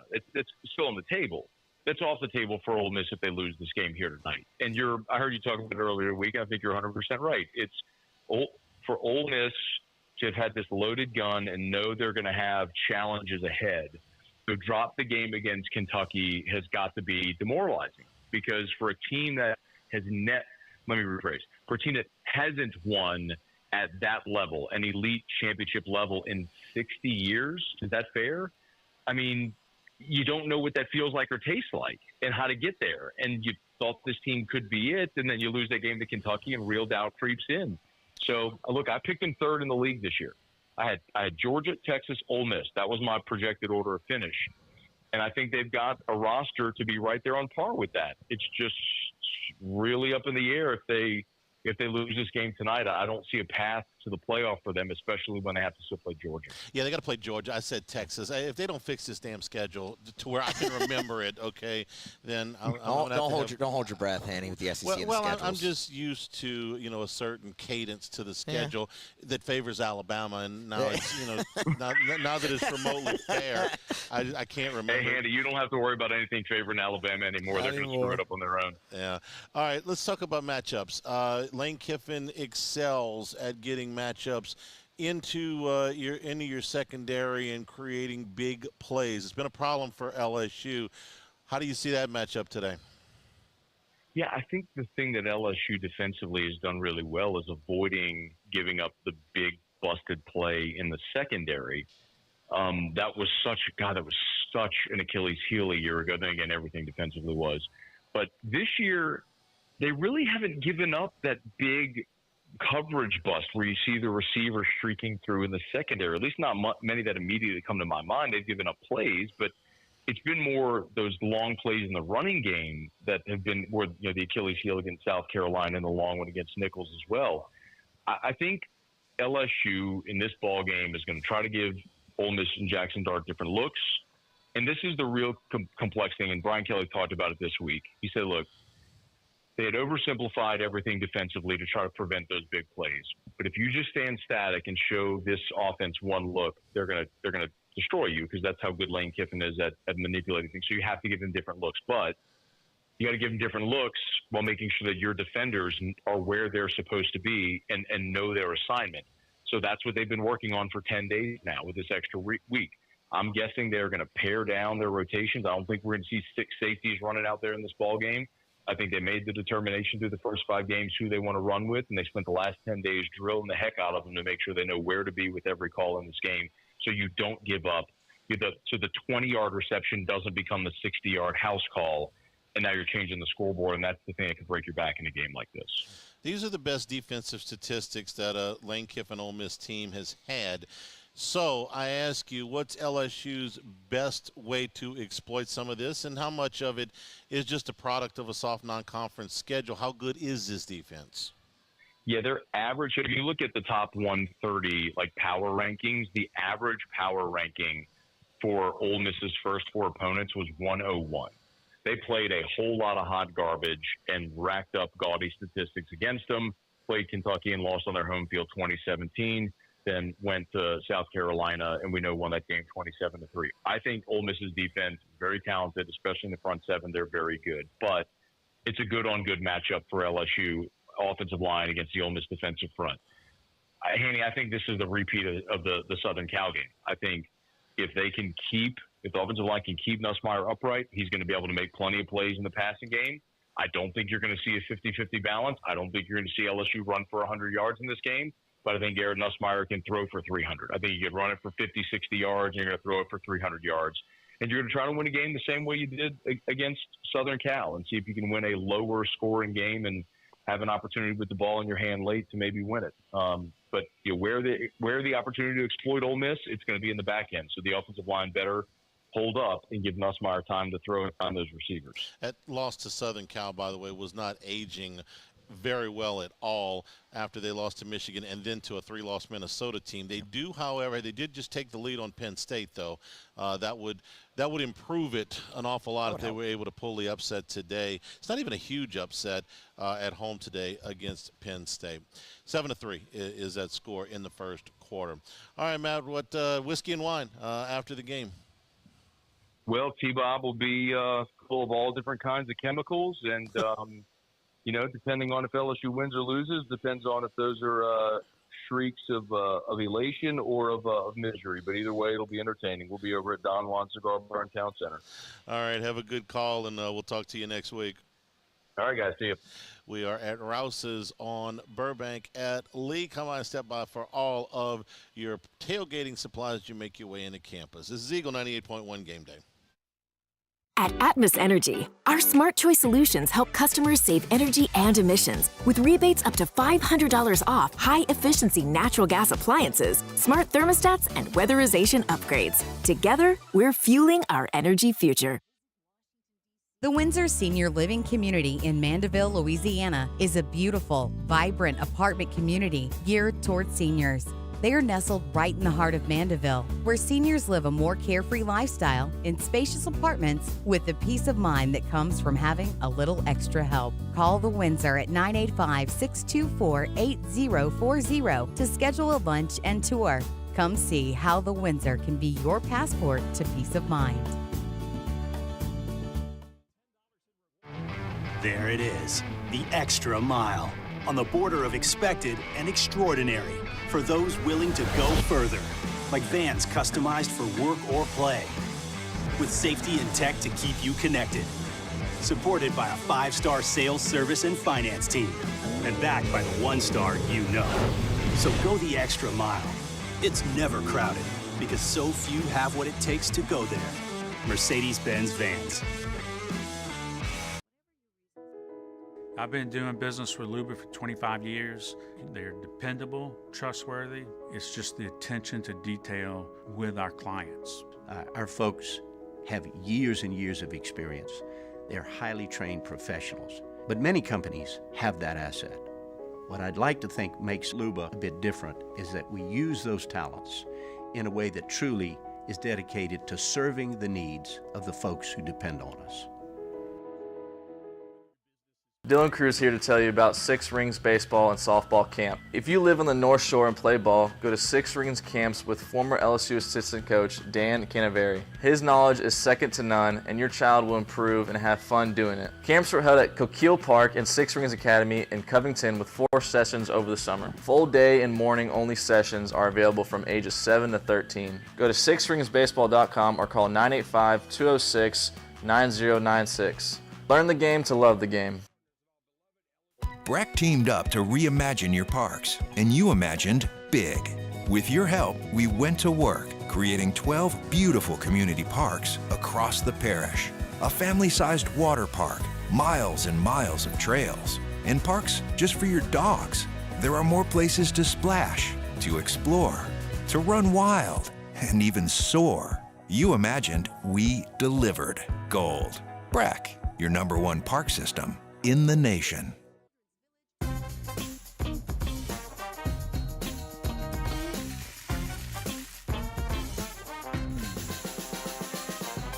The best. 98.1. Eagle 98.1 Game Day. Off the bench on Game Day. Presented by Shell. Shell is the rhythm of Louisiana. Off the Bench is heard weekday mornings at 7 on 104.5 ESPN Baton Rouge. Now from OTB, here's T-Bob Hebert. I want to start with some notes on Ole Miss here. First off, just, perusing CFBstats.com, the single greatest stats website that has ever existed. Came across a couple of things. Ole Miss dead last in the SEC in penalties, averaging 8 penalties for 80 yards a game. 16 out of 16, certainly something to keep an eye on. Furthermore, as you can see, 8 for 80. These are big penalties. It seems like that secondary has had a lot of that. That's been the weakness of the defense. They've drawn a lot of holdings, a lot of pass interferences. And so certainly when you're looking at areas to exploit with the receivers that you have and the passing attack that you have, that would be one of them. Interestingly, LSU 5th in the SEC in penalties for 7 for 55. So nearly the same amount, but just a lot of pre-snap stuff for LSU that you got to clean up. A lot of 5-yarders in there that you got to clean up. But still 5th in terms of penalty yardage per game. Ole Miss dead last in the SEC. In their 2 conference games, we always talk about this, Jake, with a lot of these spread offenses, be it Tennessee or Ole Miss. Really how they work is they need to be able to run the ball. Well, if you felt like Ole Miss's offense has looked underwhelming in the 2 conference games compared to the lower warm-up games that they had, it's because they have run the ball very poorly against Kentucky and South Carolina. In fact, 14th in the SEC if you filter conference-only games. 35 carries, only 116 yards, 3.47 yards per carry. Now, LSU has been mercurial when it comes to defending the run, I would say. But certainly, that would be an area where, if you're trying to game plan, how do I stop the Ole Miss offense? I know you have to be worried about Trey Harris and the secondary's weakness and whatnot. But if they can run on you and stay on schedule, that's what sets up the home run shots and really exposes you. So you have to try to continue to keep this trend of making Ole Miss's run game kind of sputter and then deal with the back end after that. Yeah, so as far as the Ole Miss rushing attack, the offensive line hasn't been great in run blocking. And also, you're missing some really good running backs. Jenkins is not there anymore. He's in Columbus. And I think Henry Parrish Jr. he's a good back. He doesn't have the ceiling that Jenkins has. Logan Diggs is hurt. He's out. Logan Diggs, somebody obviously LSU fans know. He hasn't been in there. Bentley's a guy that we expected way more from on the year. 16 carries, 62 yards, 3.9 yards per carry. Matt Jones is getting more run than we thought he would get, but They're just giving it to, what's his name, Pegues? How do you say his last name? The D lineman, J.J. Pegues? Yeah. He's got 7 carries, 19 yards, 4 touchdowns. Bro, that's what I'm saying. They get to the goal line. They just give it to the big man. I kind of like it. 7 carries. You a little jealous? 4 rushing. Absolutely. Absolutely. I mean, you were a 40 number there for a little bit. That could have been you. Yeah, man. I used to score touchdowns on the wishbone back in 9, 10, 11 football. I mean, that could have been you at LSU. Yeah, freaking Les would have put me in the game. I know. Anyway. But, so it's a good room. It's not a great room. And it was a great room a year ago. Yeah. And again, they have dealt with injuries there, but I think it's a combination of a lot of things. And you're right, like when they stay on schedule, they like to get to 2nd and 3, take a shot because they know they got 3rd and 3, even if they miss it. They haven't been able to do that, and so some of the explosives have been taken away. Now, Trey Harris has still gotten his, but for like Juice Wells, for Jordan Watkins for sure, he's only got 10 catches on the year. Some of those catches have gone away. I mean, Prescore's only got, I think, 11 catches on the year. Again, we mentioned it. It's actually absurd. Trey Harris over 50 catches, and then the second and third receivers are like 17 and 18. Yeah, Juice Wells 17, Caden Lee 18. Yeah. So, and speaking of injuries, reading some Ole Miss beat reports and beat writers and whatnot, they seem to be a bit worried about their injuries. They've not had a bye yet, of course. Talking about how the multiple weeks in a row is kind of taking a toll. Jake, in fact, Chuck Runseville of the Ole Miss Spirit reported late last night that Ole Miss will be without Princely Umanmielen once again. Right. He did not play last week. He is not, even though he's listed as questionable on the injury report released by Lane Kiffin. It seems like the inside info is he will not play. Now, last week he didn't play either, and Suntarine Perkins came in and had 12 tackles, I was about to say, which is kind of insane. But Princely's really good as well, right? So maybe a bit of a break there. Trey Harris remains questionable on that list. But then Jaden Williams, their starting left tackle, going to be out as well for Saturday. Matt Jones, running back, doubtful. And again, I mean, Trey Harris is the main name to watch there. But look, you've had some bad injury luck, but at this point in the year, nobody's immune. Ole Miss struggling with some of their own. The Jaden Williams one is especially interesting to me, Jake, because if I'm thinking of position groups that are going to be most important to win this game, I'm finding it very hard. And I can argue for it's football, right? I can argue for the importance of any position group. Or you can always just say quarterback if you really wanted to. But I'm finding really hard to get away from that edge position. It's been the unquestioned strength of the defense. Yeah. They're down a starting left tackle on an offensive line that I think already has some questions. It has been kind of the disappointment in the bigger games this year compared to how much effort they put into it in the offseason.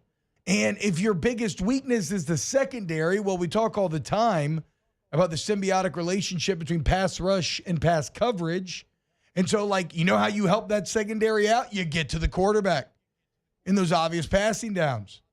And so, I mean, for me, the play of Braden Swinson, Savion Jones, Paris Shand, Deshaun Womack, that is going to be, in my mind, if your defense is going to have success, it's going to start with those guys. If you go back and you remember the game 2 years ago and you were down, I believe, at halftime, you come back, you throttle them by 3+ scores. The thing that changed in that game is you got after Jackson Dart in the second half. Mm-hmm. Remember, that's one of Harold Perkins' big games where Lane Kiffin's like, he's just everywhere. Everywhere you look up, he was there.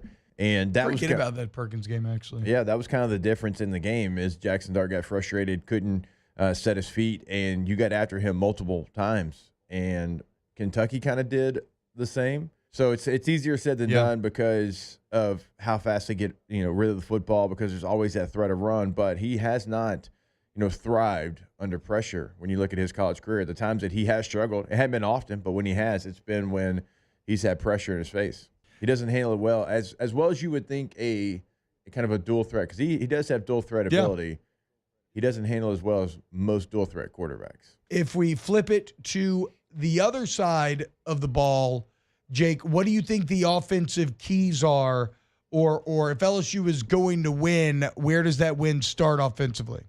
So obviously, protecting Garrett Nussmeier is going to be the number one thing. Yeah. Like, you have to do what you've done all season long, and it's given him the opportunity to be highly efficient. He hasn't had a lot of panic throws. Even his interceptions, they've really been self-inflicted by the quarterback, not by, what the defense did, rushed you, forced to throw. So they've been really good so far this year. You got to continue to do that because you're going to have to throw the football, obviously, to win this game. It's your strength. It's the thing that you do really, really well. The question is going to be, how much do you have to run the football? do you try to run the football more than you normally do to try to keep it away from a really good Ole Miss offense? Like, what's going to be the game plan there? Because you found Caden Durham. He has been really good, and not just, in scat plays. He has shown you I can run counter, I can break tackles, I can be an RB1 that can do everything. And so you have found somebody that you certainly can trust and move forward with. But the question for me, is going to be, how much do you try to do in the run game that you haven't really done this year? So do you think it's specifically running the ball or just being committed to staying on schedule and really controlling the clock? More staying on schedule. Because they kind of, even that swing pass, right? We talked about that swing pass last game is just like a sweep. Yeah. Right? It's just, let's get Caden Durham on the edge with some space, some lead blockers. Receivers are blocking. They're not out on routes or anything. So, and LSU's been very, short yardage, a lot of Aaron Anderson in the flats, a lot of flank east to west. So those things too, that is an extension of the run game. Like when you just throw a quick, little smoke or a now or a look, whatever, you have in your game plan, you have a couple of receivers that really thrive in that role and they feel comfortable in that role. That if you throw a smoke and you get 4 yards, that's a great run. It's a great run. That's what you're trying to get set up. So no, I don't, there's some people that watch a game. I need to see him run it 20 times. I don't know. I don't care what the number is. Yeah.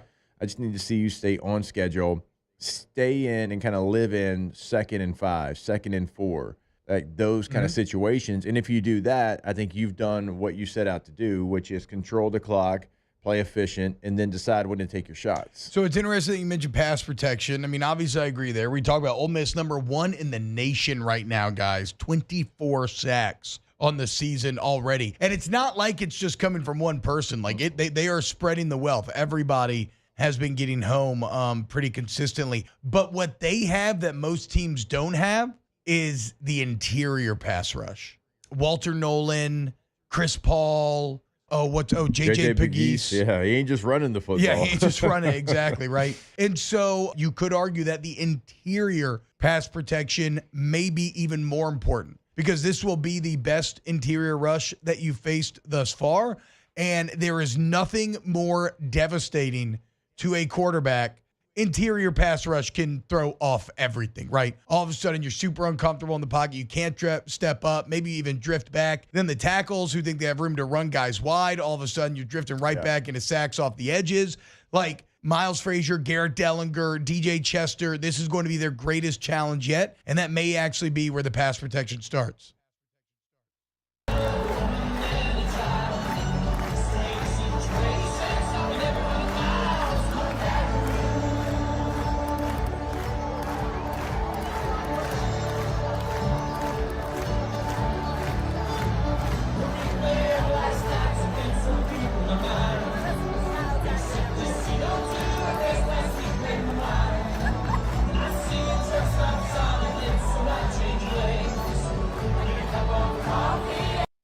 Electricity is all around us, and our families depend on it.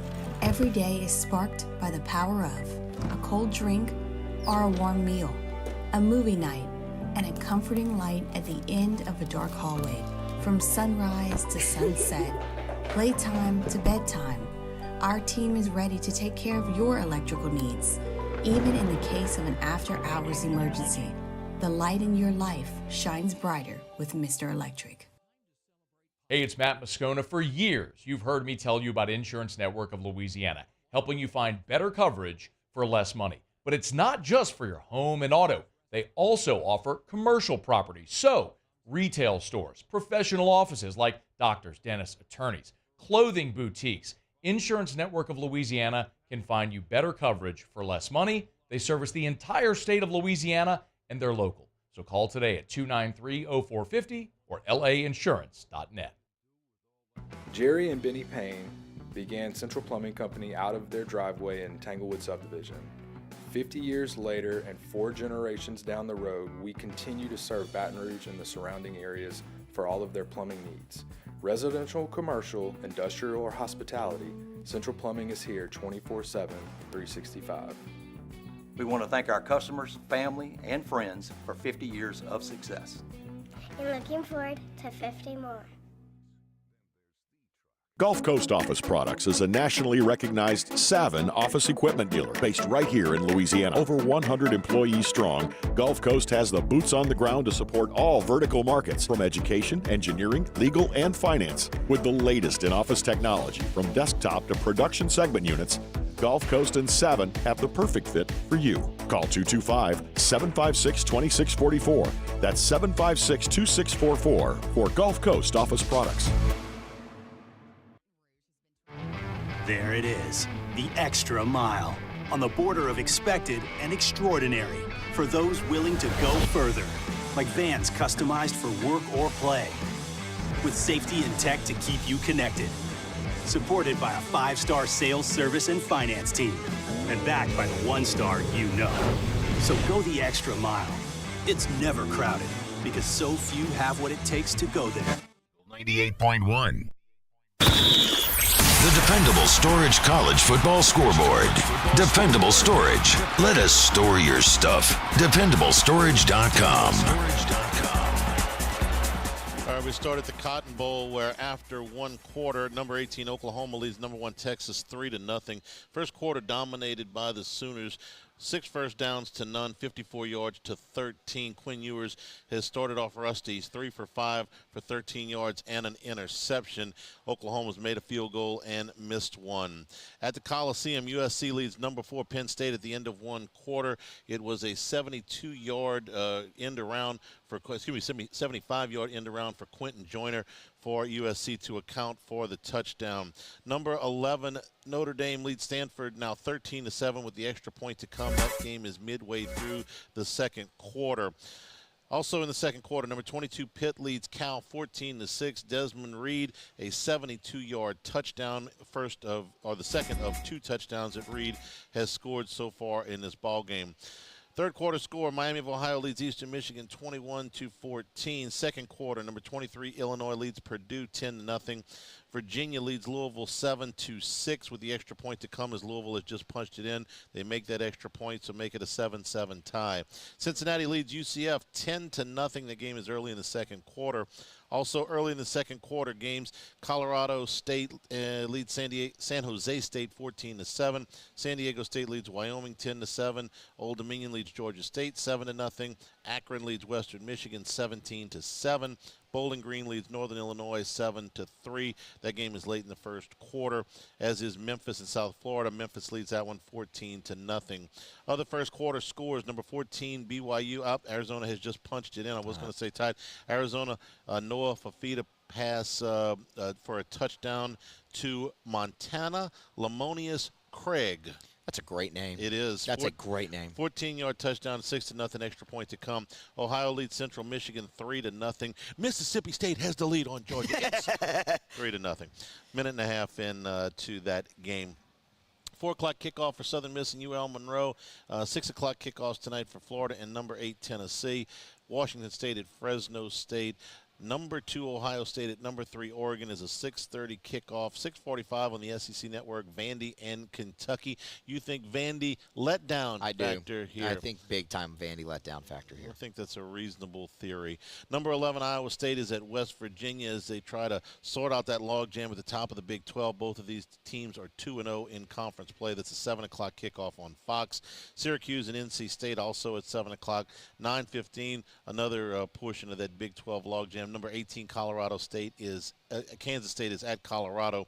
9:15 kickoff on ESPN. Earlier finals today.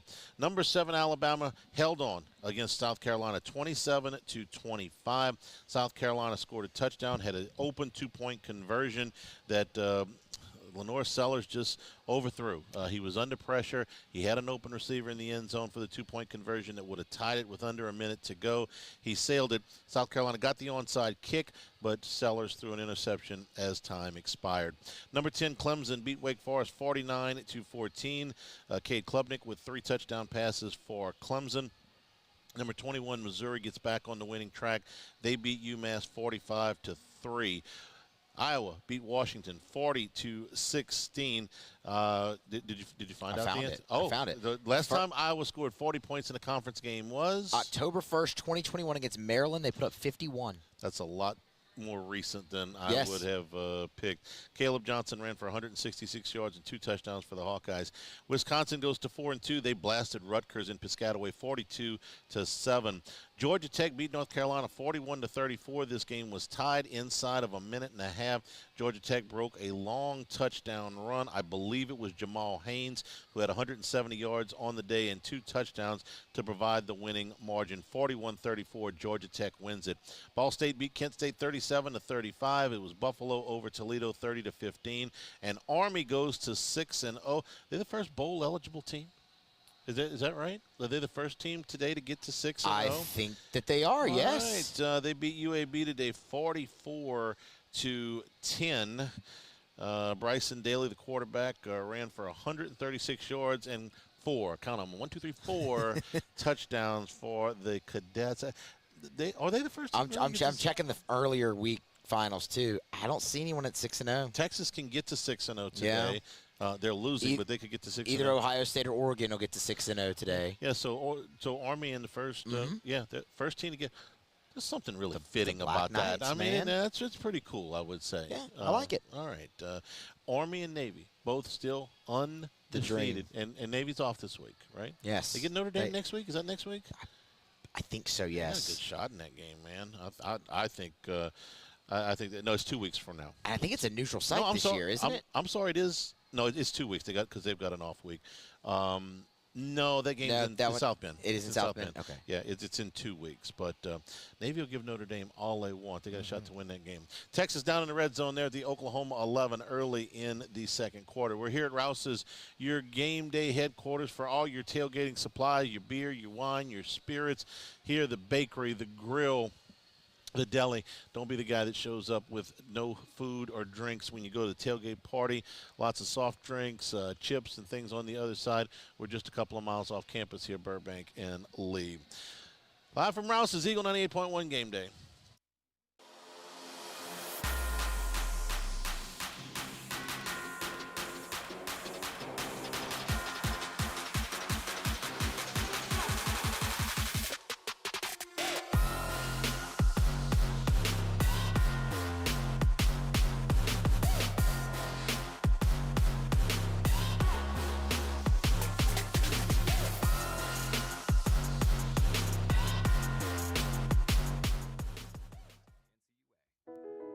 I've been doing business with Luba for 25 years.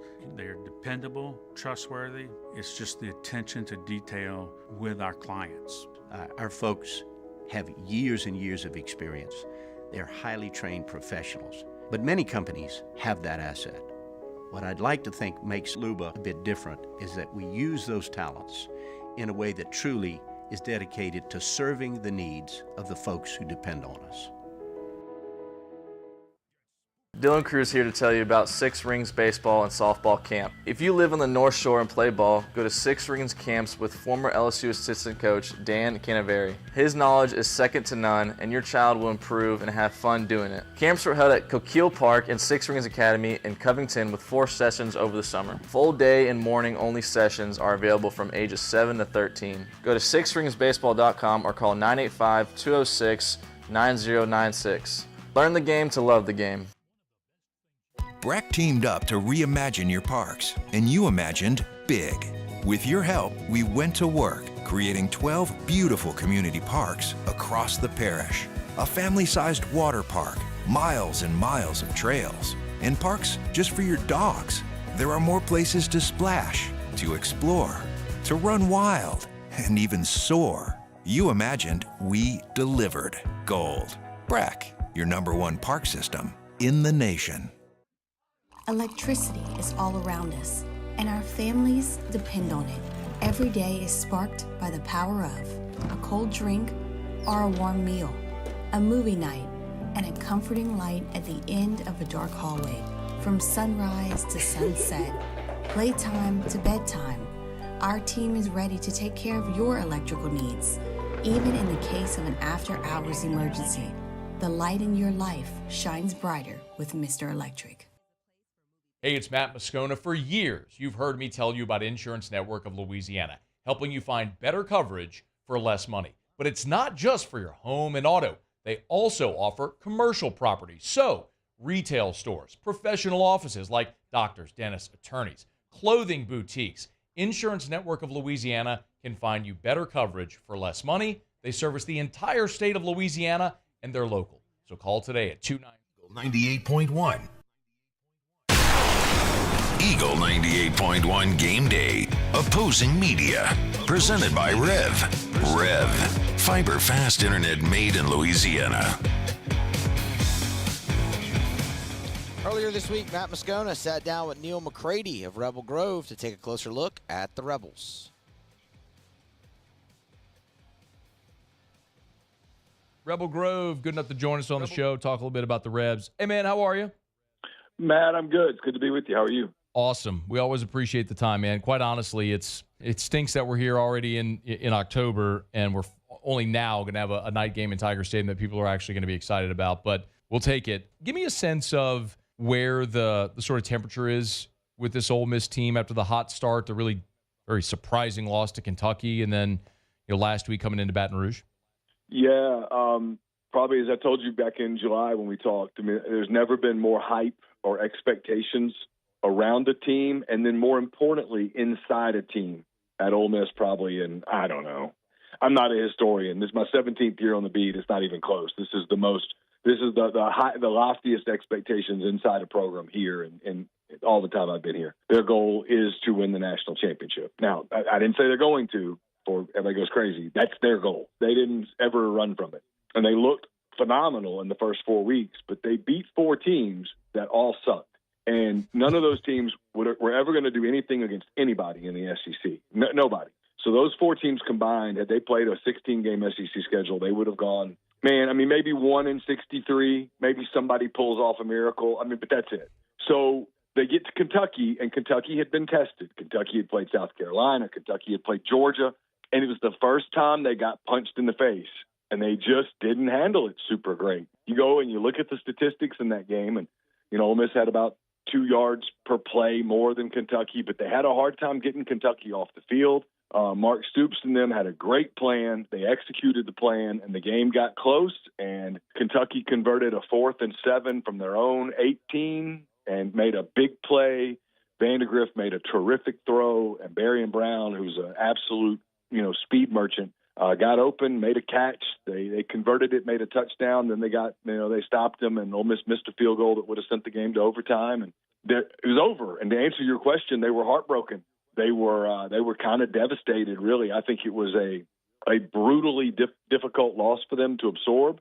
But they came back last week and went to South Carolina and really dominated that game on the road from start to finish and set up what I think is, man, I mean, if you told me this was a college football playoff play-in game, I kind of buy it, especially for, both teams really, but the one that I cover, Ole Miss, I mean, I can make that argument really easy. Yeah, you hang a second L here, and you still got Georgia ahead. It's easy to see how the path would not be very clear for Ole Miss if you lose this game. So which is the real Ole Miss? Is it the team that got out-physicaled by Kentucky, or is it the really good offense we saw in that first month? Oh, so offensively, I have some questions, because they've not been electric in these 2 SEC games. They've left points on the board. Receivers have been open, and Jackson Dart hasn't hit them. He's missed some reads. I don't think he's been super sharp in these 2 games. They don't have, so far, the kind of occasionally dominant running game that they had a year ago. They've been banged up front. The jury's out on them offensively. Now, Matt, I don't think the jury's out on them defensively. I think this is, especially up front, an elite defense, which is hard to say about Ole Miss because just a couple of years ago, they were horrible on defense, and they couldn't stop anybody, and brought Pete Golding in, and they've given him full authority and autonomy on the defensive side of the ball, and he has done a great job. They did a tremendous job in the portal with some key additions, and they're significantly better on defense. They're really good there. But to answer your question about offense, I mean, jury's out. I lean to it's still an electric offense that's going to score a bunch of points, but the last 2 weeks have shaken that confidence a little bit. Neil McCready, rebelgrove.com, talking Rebs. You can get him at Neil McCready on Twitter, X. Is Trey Harris going to play? I believe so, yes. And the fact that I believe that he is, based on what I've heard, is indicates to me that he got lucky and the injury wasn't anywhere near as serious as it probably could have been if you kind of watch the replay of that play. So, and he's the straw that stirs the drink on that offense. I think he's a bit of a cheat code. He and Dart have such a connection. He's already caught 52 passes.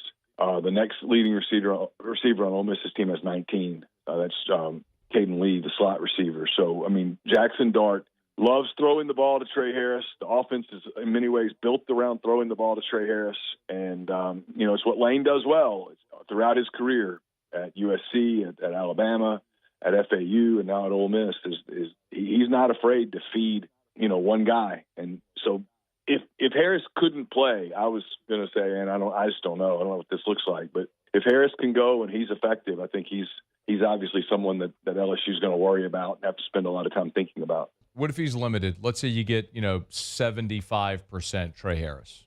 Some other guys are going to have to step up.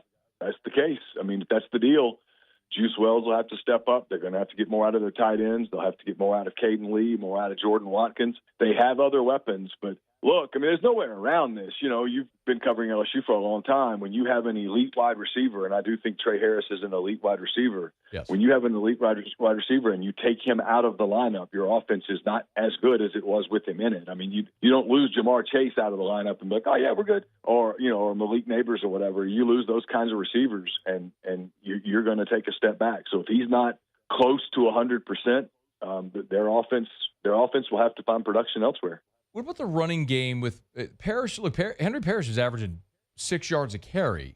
Does it look different whenever you're playing SEC defenses as opposed to that first month? Yeah, it's been down a little bit, but I thought he's held his own. I thought he was okay against Kentucky. I thought he was okay against South Carolina. The big span story here has been Ulysses Bentley IV, who was sort of the change of pace back last year and ran for about 600 yards. He really hasn't played, and nobody really knows why. We ask Lane, and we get really vague answers.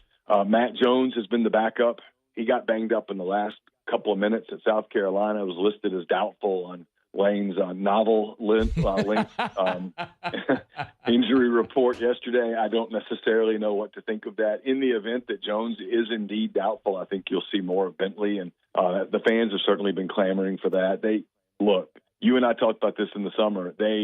Two things can be true at once. You can be glad to be rid of the pain in the ass that sometimes was Quinshon Judkins, and you can also really miss the quality running back that Quinshon Judkins was at Ole Miss. And I think both of those things are true. Yeah. Is a guy or a position for Saturday that we're not talking about that we should be?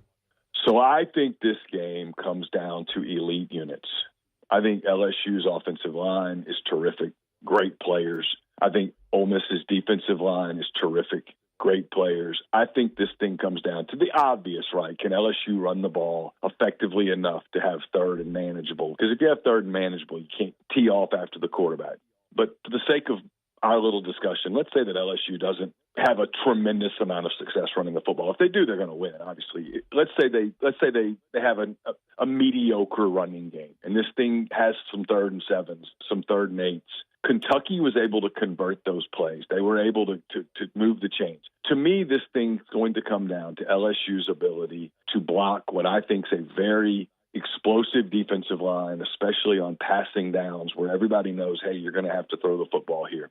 LSU hasn't allowed anyone to get to Nussmeier. Ole Miss has pretty much gotten every quarterback they've gone after this year. So I want to see how that shakes out. I got to watch. He doesn't get talked about much because people talk about Princely Iman-Mielen and they talk about Walter Nolan. But Suntaran Perkins was the reigning defensive player of the week in the SEC. He was terrific against South Carolina. He was really good against Kentucky as well. He's a guy that's really beginning to emerge. He reminds a lot of people of Harold Perkins that first year at LSU where they just sort of let him get after the quarterback. Suntaran Perkins has done the same thing at Ole Miss and has been really effective. I mean, he has been a menace in the backfield, super athletic kid, can chase people down, is a problem for offensive tackles, especially in these downs where, he gets to just pin his ears back and go. Got a couple more. What about the Ole Miss offensive line that's had some injuries? LSU's defensive front, at least causing pressure, has been pretty good this year. How does Ole Miss's offensive line look? They've been banged up. They just can't get healthy. And they're not going to have Jaden Williams, their starting left tackle, on Saturday. He's out for at least another couple of weeks. A couple of their interior guys, Caleb Warren, really hasn't played much. Jeremy James, who's started at Ole Miss forever, really hasn't played much, has a hand injury. He was listed as doubtful on the report on Wednesday night. So, I mean, they thought going into the season, Matt, that was going to be a strength. So far, it hasn't been a weakness, but it hasn't been a strength. They haven't dominated anybody.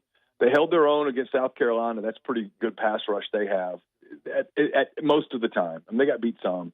But like I said, they haven't been able to establish that running game. They've yet to prove that so far on a down where, hey, you just need to go get a yard or two, and by God, we're going to run it. They've yet to prove that they can consistently go get those yards. Now, I think they're going to run Jackson Dartmoor Saturday. I think they've intentionally kept that off the menu a little bit for a number of reasons. I think they'll have to use him as a runner against LSU some if they're going to have the kind of run game success that really Lane Kiffin's offense is built around. This series historically has had quite a few notable special teams plays in it, to say the very least. How are the Rebs on special teams? They punted the ball really well. Caden Davis had a big miss in that Kentucky game. Yeah. You know, it's not fair to pin one game on a kicker. That's stupid. No one's doing that. But that was a kick that, you know, I think they thought he would make, that they thought he should make, and they probably would have felt pretty good about things in overtime, but he didn't make it.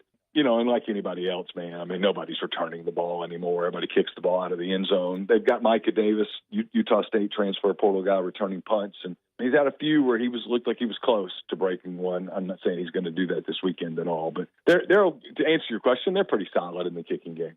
All right, last thing, Ole Miss wins Saturday if fill in the blank. You have to get ahead in Tiger Stadium. I've been to that stadium so many times. I'm a Louisiana boy. I've covered other teams at LSU. You've got to get ahead of them. You can't let on a night game where they're celebrating the 100-year anniversary and all that stuff. You just can't. You can't let the fans start becoming a major factor in that thing, because it will impact your offense. They can't get rattled. I don't think this team will get rattled. This is a pretty veteran, older team that's been together for a while. I know it's famous last words for a team right before they go into LSU, but I'd be really surprised if this one got rattled. But you know, if you can't run the football and stay ahead of the chains, you run the risk of that crowd becoming a major factor in that game late. They're great at it. It's one of the greatest atmospheres in all of college football. And so I think the key thing for them is their tempo has to work. They have to be able to run the ball effectively to a degree. And when they have scoring opportunities, they have to score, because it's like any other fan base. This isn't a knock on LSU, their fans, or anyone else. But if you maintain a 10-point lead sort of throughout a game, the fans aren't the factor that they can be if they start to smell the blood. Neil McCready, rebelgrove.com. Get him on Twitter at Neil McCready. Hey, man, enjoy the game Saturday. We always appreciate the time. Thank you. Matt, always good to talk to you. Thanks.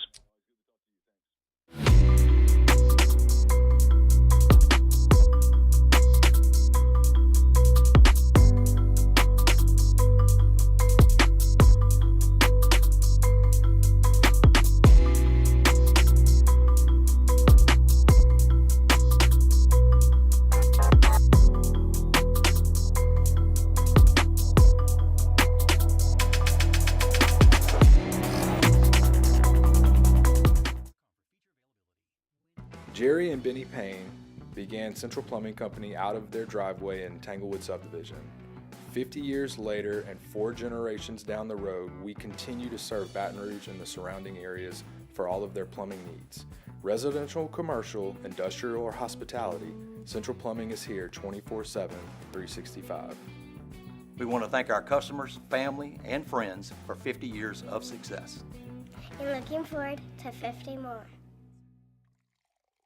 Gulf Coast Office Products is a nationally recognized Savin office equipment dealer based right here in Louisiana. Over 100 employees strong, Gulf Coast has the boots on the ground to support all vertical markets, from education, engineering, legal, and finance. With the latest in office technology, from desktop to production segment units, Gulf Coast and Savin have the perfect fit for you. Call 225-756-2644.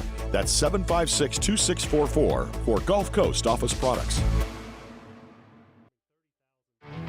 There it is, the extra mile, on the border of expected and extraordinary, for those willing to go further, like vans customized for work or play, with safety and tech to keep you connected. supported by a 5-star sales, service, and finance team, and backed by the 1-star you know. So go the extra mile. It's never crowded because so few have what it takes to go there. Mercedes-Benz Vans. I've been doing business with Luba for 25 years. They're dependable, trustworthy. It's just the attention to detail with our clients. Our folks have years and years of experience. They're highly trained professionals. But many companies have that asset. What I'd like to think makes Luba a bit different is that we use those talents in a way that truly is dedicated to serving the needs of the folks who depend on us. Dylan Cruz here to tell you about Six Rings Baseball and Softball Camp. If you live on the North Shore and play ball, go to Six Rings Camps with former LSU assistant coach Dan Canaveri. His knowledge is second to none, and your child will improve and have fun doing it. Camps are held at Coquille Park and Six Rings Academy in Covington with 4 sessions over the summer. Full day and morning only sessions are available from ages 7 to 13. Go to sixringsbaseball.com or call 985-206. 98.1. Eagle 98.1 Game Day. Presented by Super Chevy. Talkin' Tigers. Talkin' Tigers. Wide receiver Kyle Parker. Me being hurt, I had to emphasize me just taking the mental reps really in practice, making sure I'm staying on top of my plays and everything, because if I didn't do that, I would be taking steps back and getting lost in the offense, which the time I would come back, I wouldn't be ready to go. So I had to emphasize me coming in and taking the mental reps and making the best out of every day I had when I was hurt. Defensive tackle Ahmed Bro. Coach Kelly had that plan, before spring ball started, and it wasn't really ideal for my development to gain all that weight in that short amount of time. So we waited till after the spring, and I was more than happy to do it. Getting coached by Bo Davis, playing in a spot where I'm more fitted, and I mess with it a lot. Tight end Trades Green. Mason's a great guy. He's a great leader and role model. He teaches me things like getting here early, being a pro, doing everything the right way every time. Safety Deshaun Spears. Typically when I'm out there, I don't really think that I'm, a freshman. I'm just out there flying around trying to play, with the big kids. So, that's really all I think. Wide receiver Kyle Parker. He's a real personable coach, I would say. Coach Hankton is great guy. He's not a big rah-rah guy, but he'll give it to you straightforward, let you know what you need to know or whatever you need to fix. And he emphasizes that a lot. He's always going to be hard on us because he expects us to be at such a high standard. So him being hard on everybody like that, he's a great coach. He's just always going to make sure we're doing the right thing in the right position. He's going to put us there to make plays. So. Defensive tackle Ahmed Bro. They just gave me like a map, how much protein I'm supposed to eat and all that. And honestly, I didn't go up that much in body fat. I just ate a lot of Whataburger, I ain't gonna lie to you. And what they had in PNC, the chefs, they're great. They recommend whatever you need to eat. And they cook good stuff, honestly. And I was eating on that. I did it the right way. Tight end Trades Green. Absolutely. I just started playing football in 10th grade, and I started it for fun. And I just took off with it. I was like, maybe I'm good at this, so maybe I got something going for myself. I could do it. Safety Deshaun Spears. Speed of the game, it gets fast, but when you know what you do, know what to do, and like I said, stay consistent throughout your keys and stuff. It'll slow down eventually. Wide receiver Kyle Parker. He's a big Texas guy just like me, so comes from the same area. He's been behind sitting in the backup quarterback position for like 3 years, so I felt he's been able to just sit back and watch and take notes from everybody else and improve his game from that point, which has very helped him a lot. And he's came out here and produced very well, putting the ball on the money, making the right reads. And I love him at quarterback, and I think he's the best quarterback in the nation, so it's been great playing with him. Defensive tackle Ahmed Bro. What's your Whataburger order? You're a Whataburger guy? My Whataburger order, so I order a sweet spicy bacon burger with jalapenos on it, 3 large fries, and a large Powerade, gas. Tight end Trades Green. I feel like we got one of the most talented tight end rooms in the country. I feel like Coach Sladenagel, he's doing a great job with us. He's teaching us a lot of stuff. So basically just me and Pimp. Mason's helped with us, me and Pimp also. So I feel like Mason's a great stepping stone for us. Safety Deshaun Spears. It would be Jacoby Stevens. Yeah, he's really helped me throughout since I got here. Probably the 3rd day I got here, we was doing drills and stuff. He really seen the potential that I had. So he really showed me the ropes. Wide receiver Kyle Parker. I feel like it was definitely a high standard. First round guys, there's been a lot in these past couple years, so you being a receiver here, you definitely got to play the standard. I mean, you're not coming here for no reason anyways, though, so the coach sees that in you, so you just got to go out there, put it all out on the field, and, I mean, just play football. At the end of the day, the sport you've been playing for since you were a young kid. Defensive tackle Ahmed Bro. No, it's a funny experience. but that's my dog, man. I love Coach Bo, man. You know, you could tell him anything. You know, he really cares. He really cares for who he coaches. He doesn't just see you as a number. He sees you as, I could compare it to like one of his sons. He sees us as that, and he wants to coach us the hardest as long as we want to get coached too. Talking Tigers, Eagle 98.1, Game Day. At Atmos Energy, our smart choice solutions help customers save energy and emissions with rebates up to $500 off high-efficiency natural gas appliances, smart thermostats, and weatherization upgrades. Together, we're fueling our energy future. The Windsor Senior Living Community in Mandeville, Louisiana is a beautiful, vibrant apartment community geared toward seniors. They are nestled right in the heart of Mandeville, where seniors live a more carefree lifestyle in spacious apartments with the peace of mind that comes from having a little extra help. Call the Windsor at 985-624-8040 to schedule a lunch and tour. Come see how the Windsor can be your passport to peace of mind. Breck teamed up to reimagine your parks, and you imagined big. With your help, we went to work, creating 12 beautiful community parks across the parish. A family-sized water park, miles and miles of trails, and parks just for your dogs. There are more places to splash, to explore, to run wild, and even soar. You imagined, we delivered gold. Breck, your #1 park system in the nation. Electricity is all around us, and our families depend on it. Every day is sparked by the power of a cold drink or a warm meal, a movie night, and a comforting light at the end of a dark hallway. From sunrise to sunset, playtime to bedtime, our team is ready to take care of your electrical needs. Even in the case of an after-hours emergency, the light in your life shines brighter with Mr. Electric.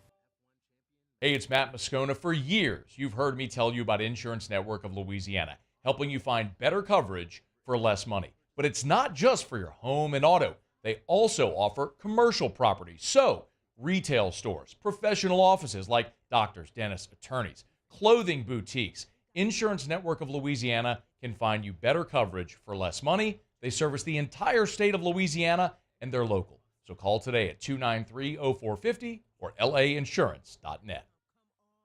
Jerry and Benny Payne began Central Plumbing Company out of their driveway in Tanglewood subdivision. 50 years later and 4 generations down the road, we continue to serve Baton Rouge and the surrounding areas for all of their plumbing needs. Residential, commercial, industrial, or hospitality, Central Plumbing is here 24/7, 365. We want to thank our customers, family, and friends for 50 years of success. And looking forward to 50 more.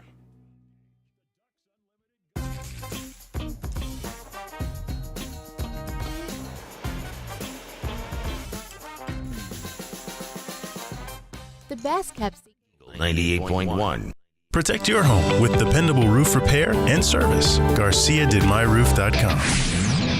WDGL and HD1 Baton Rouge. Eagle 98.1 Game Day. Keys to the V. Presented by Coors Light. Coors Light. Mountain cold refreshment. Made to chill. I'll get you up to date on a couple of things here. At the Cotton Bowl, Texas leads 7-3. A little under 4 minutes to go in the first half. USC leads Penn State 17-6. That game is also inside of 3 minutes to the half out in L.A. And a correction from earlier. So Army was the first team to get in to be bowl eligible at 6-0. Indiana beat them to the punch. Thank you, Nook. Appreciate the little nugget there. And we bring in former Tiger Richard Dixon, who will be with us, of course, on the post game as he is every week. Rich, good afternoon. How are you? I'm doing good, man. I'm making this mistake doing this from tailgating right now. Well, I know you're looking forward to this game, being a Mississippi native and all. You were describing yesterday what this rivalry is like for you growing up in Mississippi and having so many family members affiliated with Ole Miss and Mississippi State. This is pretty intense. Oh man, I mean, this is the best atmosphere I've seen on campus in a long time. Everybody's ready to go.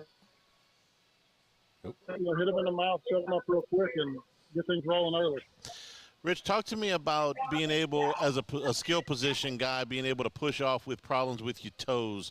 Caden Durham has dislocated toe or toes. What kind of problem is that going to present for him? It's going to be something that aggravates him, but like I said, I mean, with medicine that fixes that, it's not a break, it's a dislocation. You got some inflammation, some soreness. They can take care of that. It's probably something that has to be readjusted at halftime. But it's one of those things, you're good until you hurt it again. You just got to make sure you keep your feet clean. Magic medicine. There you go. It's a wonderful thing. Rich, when Lane Kiffin comes out and runs his first 15 plays, he's going to be looking for certain looks out of LSU. What kind of information is he trying to get from what he sees in those first 15 plays? He's going to hit some back from the flag. He's going to get some kind of motioning over there in that route. That's something that we've seen over the last couple of times. We've had issues with South Carolina exposed it. It seemed like the next week they went right back at it. My guess is, we've had a bye week. They haven't seen yet. They're going to attack the areas that we've had problems covering. All right. I know you're at the L Club thing. We're going to let you go. We have a little bit of a hard time hearing you. We'll catch you in post game after LSU and Ole Miss. Yes, sir. See you in a bit. Okay. Sounds like a fun time out there, Hanny. Well, Shay was telling us earlier that obviously his wife Emily, in charge of the L Club celebration, and over 100 ex-players going to take part in that march down Victory Hill. And I was listening to Derry Beckwith this morning about how ex-players, they want to go back in and get that one more series. I got one series like that commercial with the ex-NFL guys. I got one more.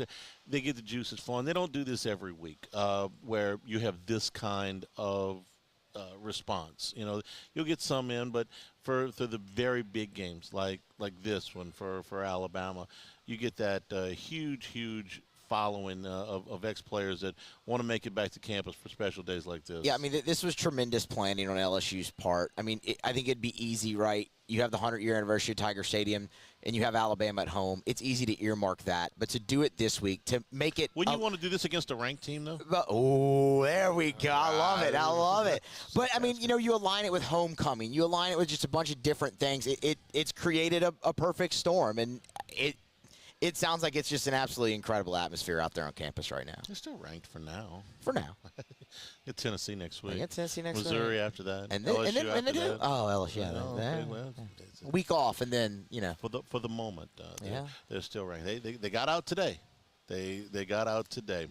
Just how big in hindsight are the 3 fumbles from Lenore Sellers in that game too? Well, they're massive, and I mean, gosh. At the end of the first half, I guess they ended up getting bailed out because Sellers essentially fumbled off of his own helmet. Yeah, but they got that gift at the end. They were 1 or 2 plays away, and they picked Milroe twice today. And they recovered an onside kick. The other stat that stands out to me is less than 3 yards of carry for Alabama. Yeah. I mean, if they get in a bind, to me they always this team can hand the ball, have Milroe keep it, and just he starts running. They couldn't do that today. South Carolina's defensive front really gave them problems. And really, Haney, that started in the second half against Georgia. Their issues running the football because they didn't run it well last week against Vanderbilt. No, I think this will get – as crazy as this sounds, I think this one will get maybe even more attention than last week. Mm-hmm. Last week could have been a one-off. Everybody has a bad game. But this one, it's more, hey, listen – you didn't play well against South Carolina. You didn't play well against Vandy. You didn't play really well against South Florida for 3 quarters. Yeah. And you didn't play well in most of the second half against Georgia. So really what you're hanging your hat, and then the other games really, kind of inconsequential. So really what you're hanging your hat on, now it's big. You played about a perfect first half against Georgia. Yes. That's a quality opponent, and you played as well as you can play. But the rest of it doesn't look nearly as great. LSU's loss against USC didn't look great. It's looking a little bit better now with the Trojans out with a 17-6 lead over Penn State. They're under 2 minutes to go in that game at the Coliseum. We'll take a break. We'll go back to campus here. Up in the booth, Chris Blair, the voice of the Tigers, when we return here at Rouse's, your game day headquarters for tailgating. Eagle 98.1 Game Day.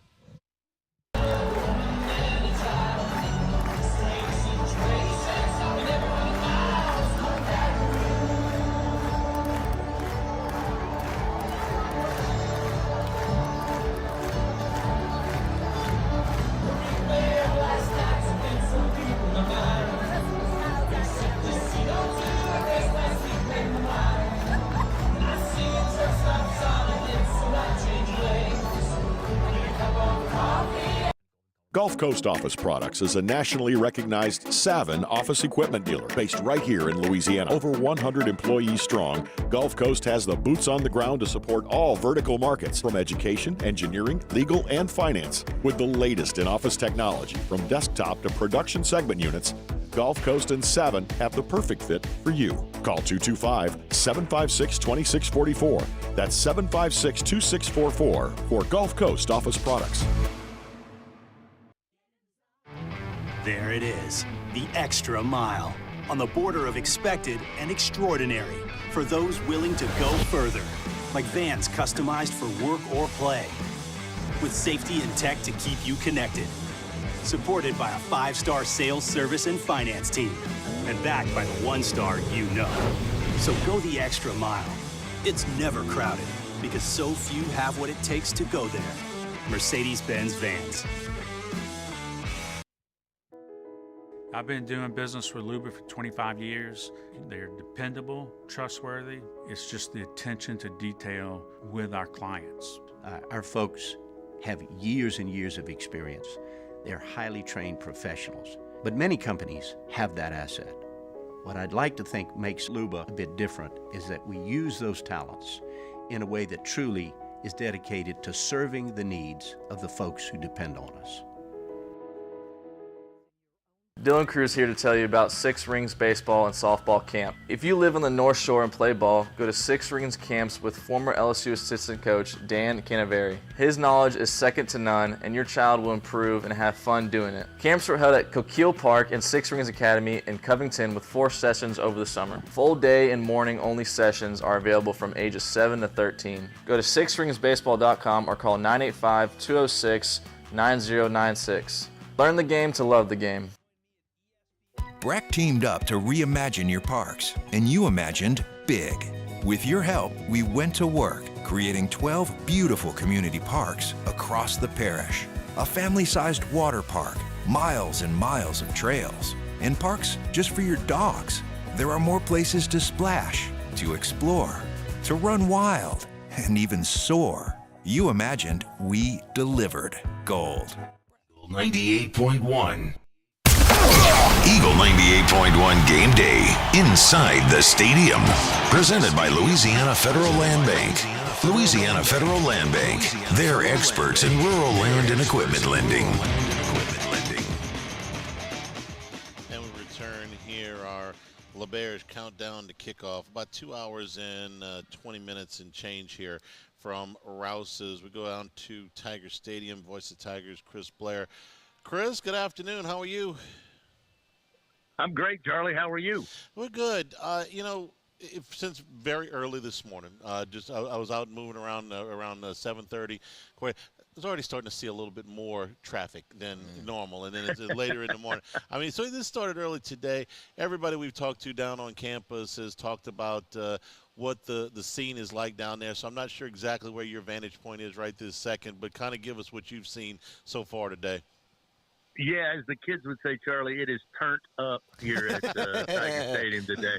I was like you. I came here about 7:45 this morning, and then went back home. Then came back at 10:30, and my parking lot where I parked was already full. So I had an idea that this was going to be quite the event, and it is. I mean, I've made my way over to Tiger Stadium and back a couple of times. I'm looking out into the parking lot right beside the west stands here at Tiger Stadium. I mean, it's just a sea of people. As far as I can see up here on the third floor, it's nothing but cars, both on Nicholson and coming down Skip Burtman. I mean, this is as advertised. I mean, this is why, Tiger Stadium, when people time and time again say this is the place where, the most intimidating stadium, that's what it's going to be like tonight, certainly. Let's talk about Brian Kelly's preparation for this game. His record is exceptional, coming off of byes in his career.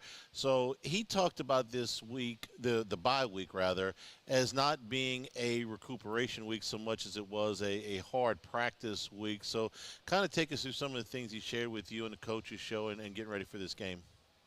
Yeah, I mean, they did. They really did approach it. He made a joke. He said the guys were, literally like, Coach, we're doing this week. And he was like, yeah. So I know they had an hour and a half workout Tuesday. They went 2 hours last Wednesday, just trying to get better. And I think they saw some signs, against South Alabama, just from a schematic standpoint, alignment, tackling, all of that was much improved. But obviously you're talking, apples to oranges when you're talking South Alabama and Ole Miss. But, he said they got a great week of work in, and that the guys, on top of getting some extra work done, on certain areas they wanted to improve on. He felt like, Charlie, that the real key was that it wasn't as if this past Monday everybody kind of showed up and, okay, now we got to ramp it back up to game week speed. He said it was seamless, going from the work they put in last week, a couple of days off on the weekend, then coming back in on Sunday and Monday, getting film prep, and then back to the fields. He said there was no reason to try to get anybody, back up to speed. They were ready to go, and he really feels like that's a benefit. And hopefully it will pay off for a quick start, on offense, defense, and special teams, the way we saw it last time out against South Alabama. Chris, last year's game was an absolute free-for-all. You probably needed a gallon of water when it was done, so I know you remember it. Brian Kelly was pretty adamant earlier this week. He does not want that kind of game again. No, he was clear. I mean, he summed it up Thursday night. He said, look, we had somewhere in the neighborhood of 30 to 33, maybe even 35 missed tackles in that game. Clearly, there wasn't a defense to be found anywhere around Oxford last season for either team. And you could sense that's not what he's looking for. He wants his offense to go out there and not miss a beat and put as many points as possible, if it's 55 or 65 or 75. But I think he was more about, we've got to play much better defensively in the event that, again, Ole Miss's defense statistically got to be, without question, the best Lane Kiffin has put on the field since he's been at Ole Miss. And they're pretty good. I mean, I think, to me, when you look at the changes they made and the moves they made in the portal, I think defensively is where they made their strides. So I think he's more of like, hey, our defense has got to be on par with theirs, because I don't want it to be a game where it comes down to who has the football last and makes the final big play. And to that end, in the two conference games that they've played, now that was a decisive win against South Carolina, but 27 points, and then 17 points in the Kentucky game. It doesn't appear that in those games they win at the warp speed that the Lane Kiffin offenses have gone through in the past, though they did, do a lot of that stuff in the non-conference. Yeah, Coach Kelly mentioned it. He said, hey, if you need to go somewhere, go to the restroom, go get something from the concession stand, do it on third down for Ole Miss. He said this game's going to be won on first down. And he really credited with Kentucky of getting them off schedule. I mean, again, we know Lane Kiffin from the big chunk plays, the big pass plays down the field where the clipboard goes in the air, the visor, the headset, whatever he's got. But that's all set up because they've had a successful running game. And on first down, they pick up 8 yards, and it's 2nd and 2, and they've got all the time in the world to go for the home run ball. And Kentucky didn't allow that. I mean, Kentucky kept them at 2nd and 10 or 2nd and 12, 3rd and 9, 3rd and 13. And he said that's all predicated on what you do on first down. If they are working short change, it's going to be a long night for LSU defensively. So that's the emphasis they put on it, is get Jackson Dart off schedule. Because to me, Jackson Dart's a great quarterback. There's no question about it. But he's the guy. What Kentucky, I think, also did, Charlie, was when it was 3rd and 6, that 3rd and medium, they wanted to throw the ball, but Jackson is so good that if it's not there, he'll tuck it down and start running.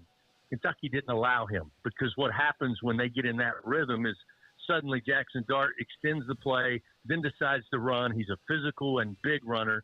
He'll get the first down, and then, boom, they're right back on schedule. And that, to me, is what Kentucky did the most, is they didn't allow Jackson Dart not necessarily to have the big plays on the ground. They didn't allow him to have the little plays on the ground that kept them in rhythm.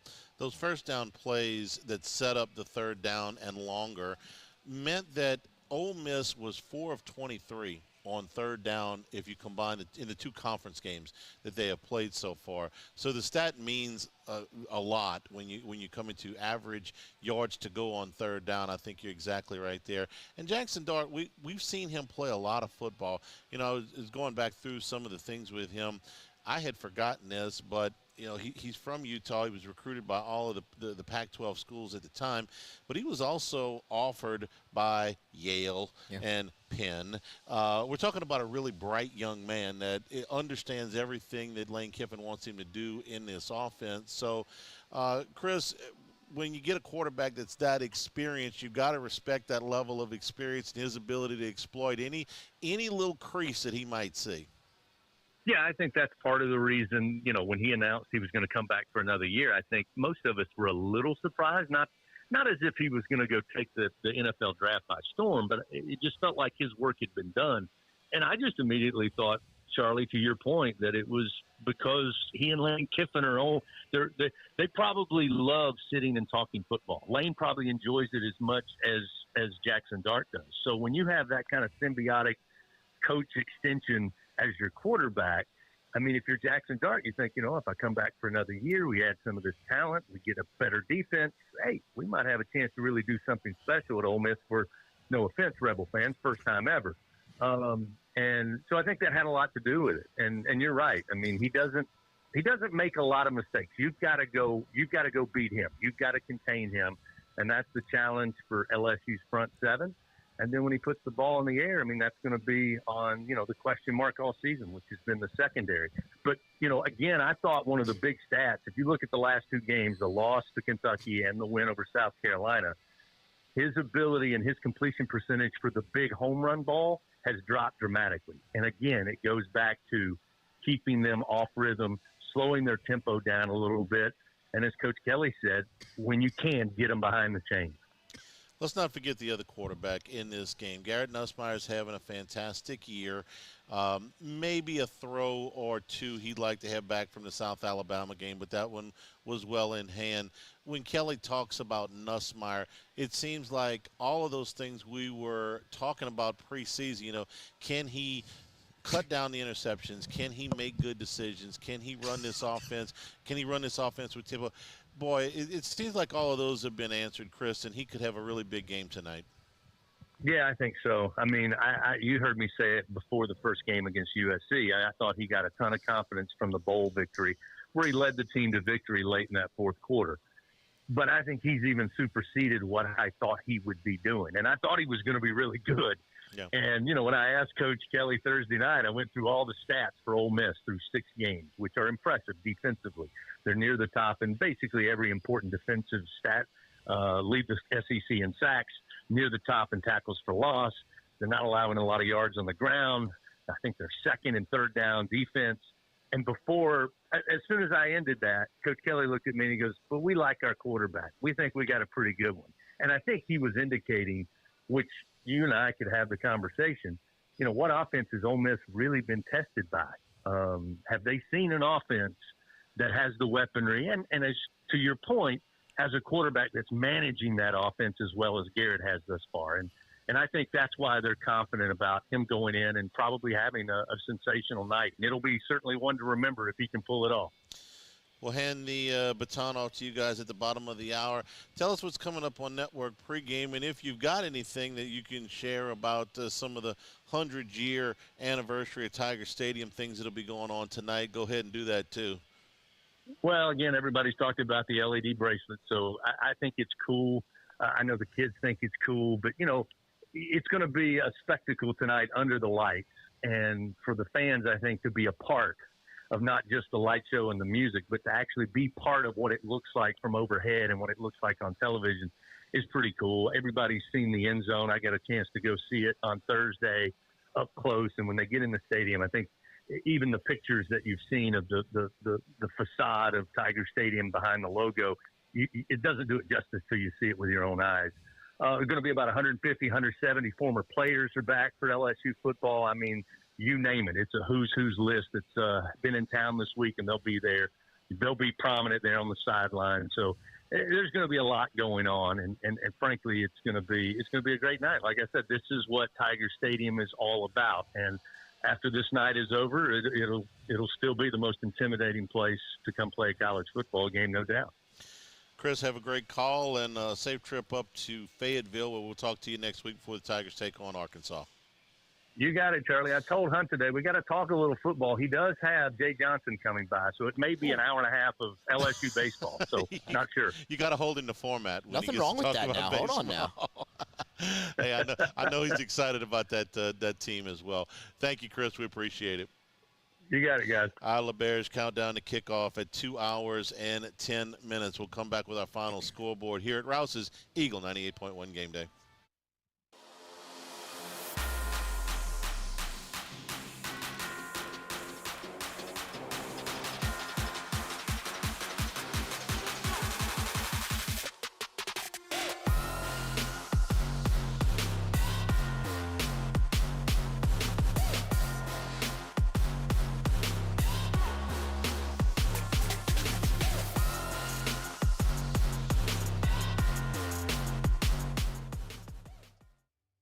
Electricity is all around us, and our families depend on it.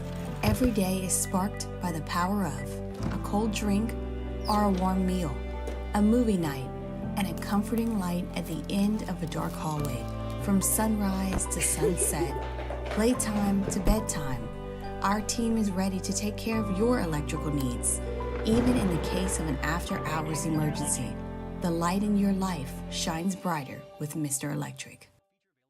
Hey, it's Matt Moscona. For years, you've heard me tell you about Insurance Network of Louisiana, helping you find better coverage for less money. But it's not just for your home and auto. They also offer commercial property. So, retail stores, professional offices like doctors, dentists, attorneys, clothing boutiques. Insurance Network of Louisiana can find you better coverage for less money. They service the entire state of Louisiana, and they're local. So call today at 293-0450 or lainsurance.net.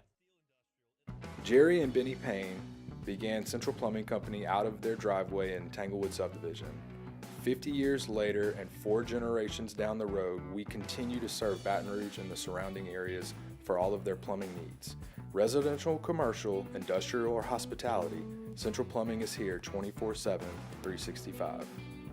We want to thank our customers, family, and friends for 50 years of success. And looking forward to 50 more.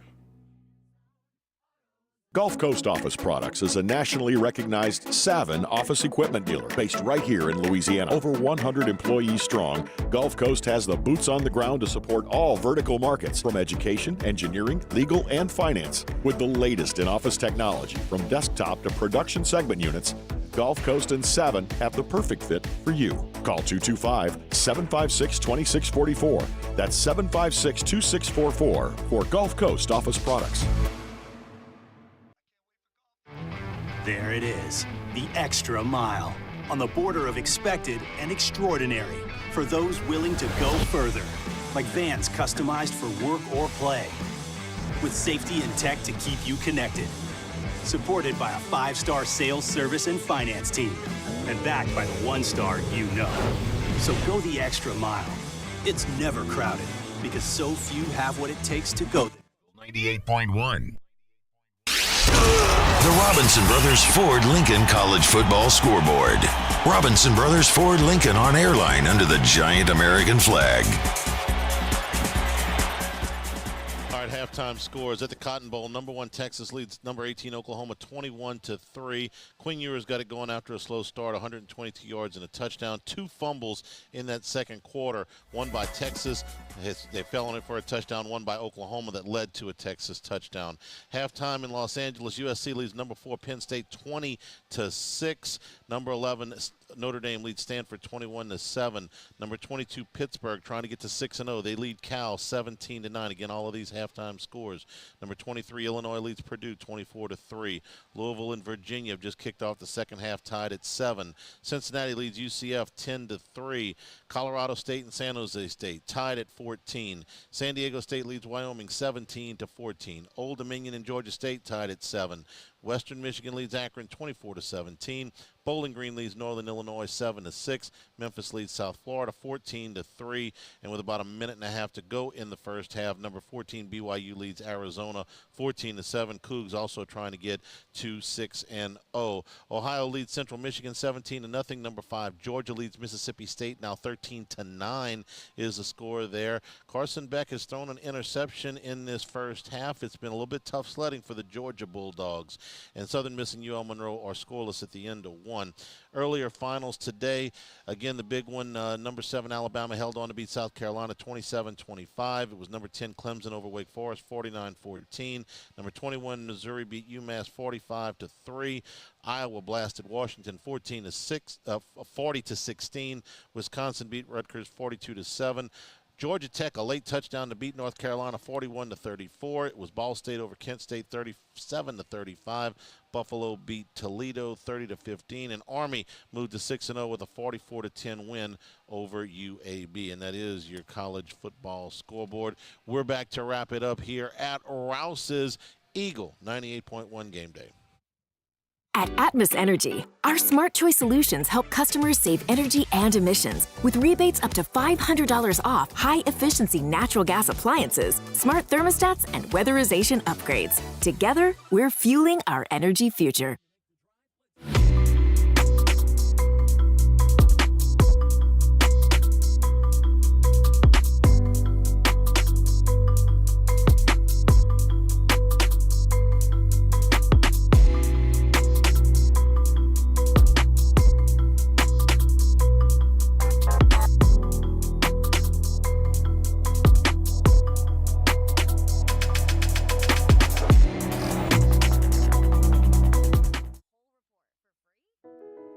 I've been doing business with Luba for 25 years.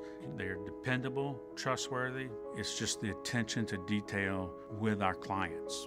Our folks have years and years of experience. They're highly trained professionals. But many companies have that asset. What I'd like to think makes Luba a bit different is that we use those talents in a way that truly is dedicated to serving the needs of the folks who depend on us.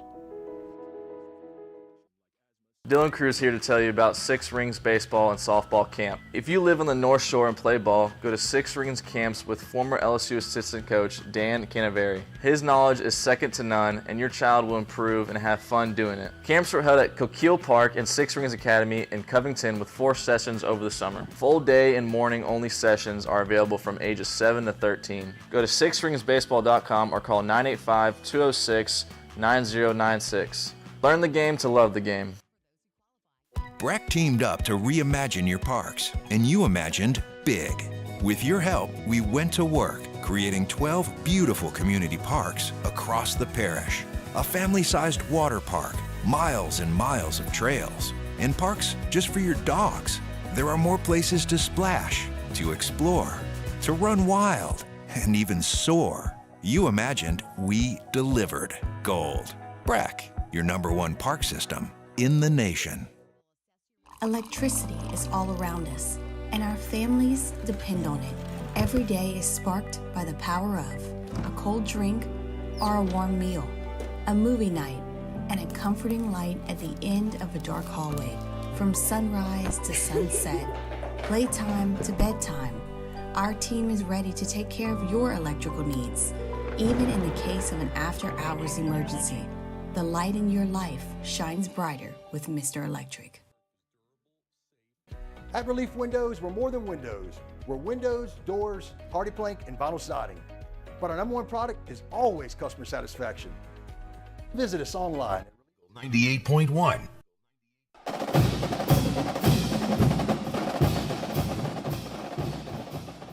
Eagle 98.1 game day, wrapping up our Rouse's part of the pregame show. The Bears count down to kickoff a little over 2 hours. Musso, final thoughts? Yeah, I think it's a defensive game actually this year. Brian Kelly's been adamant. That's what he wants. He doesn't want a shootout, although I think a higher scoring game would favor LSU. They've had the more consistent offense so far through the first 6 weeks of the season, but we'll see what happens. Ole Miss has the better defensive unit. Can LSU feed off the crowd and make the plays when they need to? Yeah, there's certain nights in that building, I've been there for a lot of them, where LSU has played, I don't want to say over their head, but have played to their absolute zenith. And I think tonight could be one of those nights. They'll need it. This is a very good Ole Miss team. This is a very cagey coach that's coming in here. LSU will have to be at their best. Something tells me that they will. We'll be back 90 minutes after the end of LSU and Ole Miss. Richard Dixon will join me in studio. We'll be taking your calls. Until then, from Matt Musso here and all of us at the flagship, I'm Charles Hanniger saying thank you and good afternoon. From Rouse's, this has been Eagle 98.1 Game Day.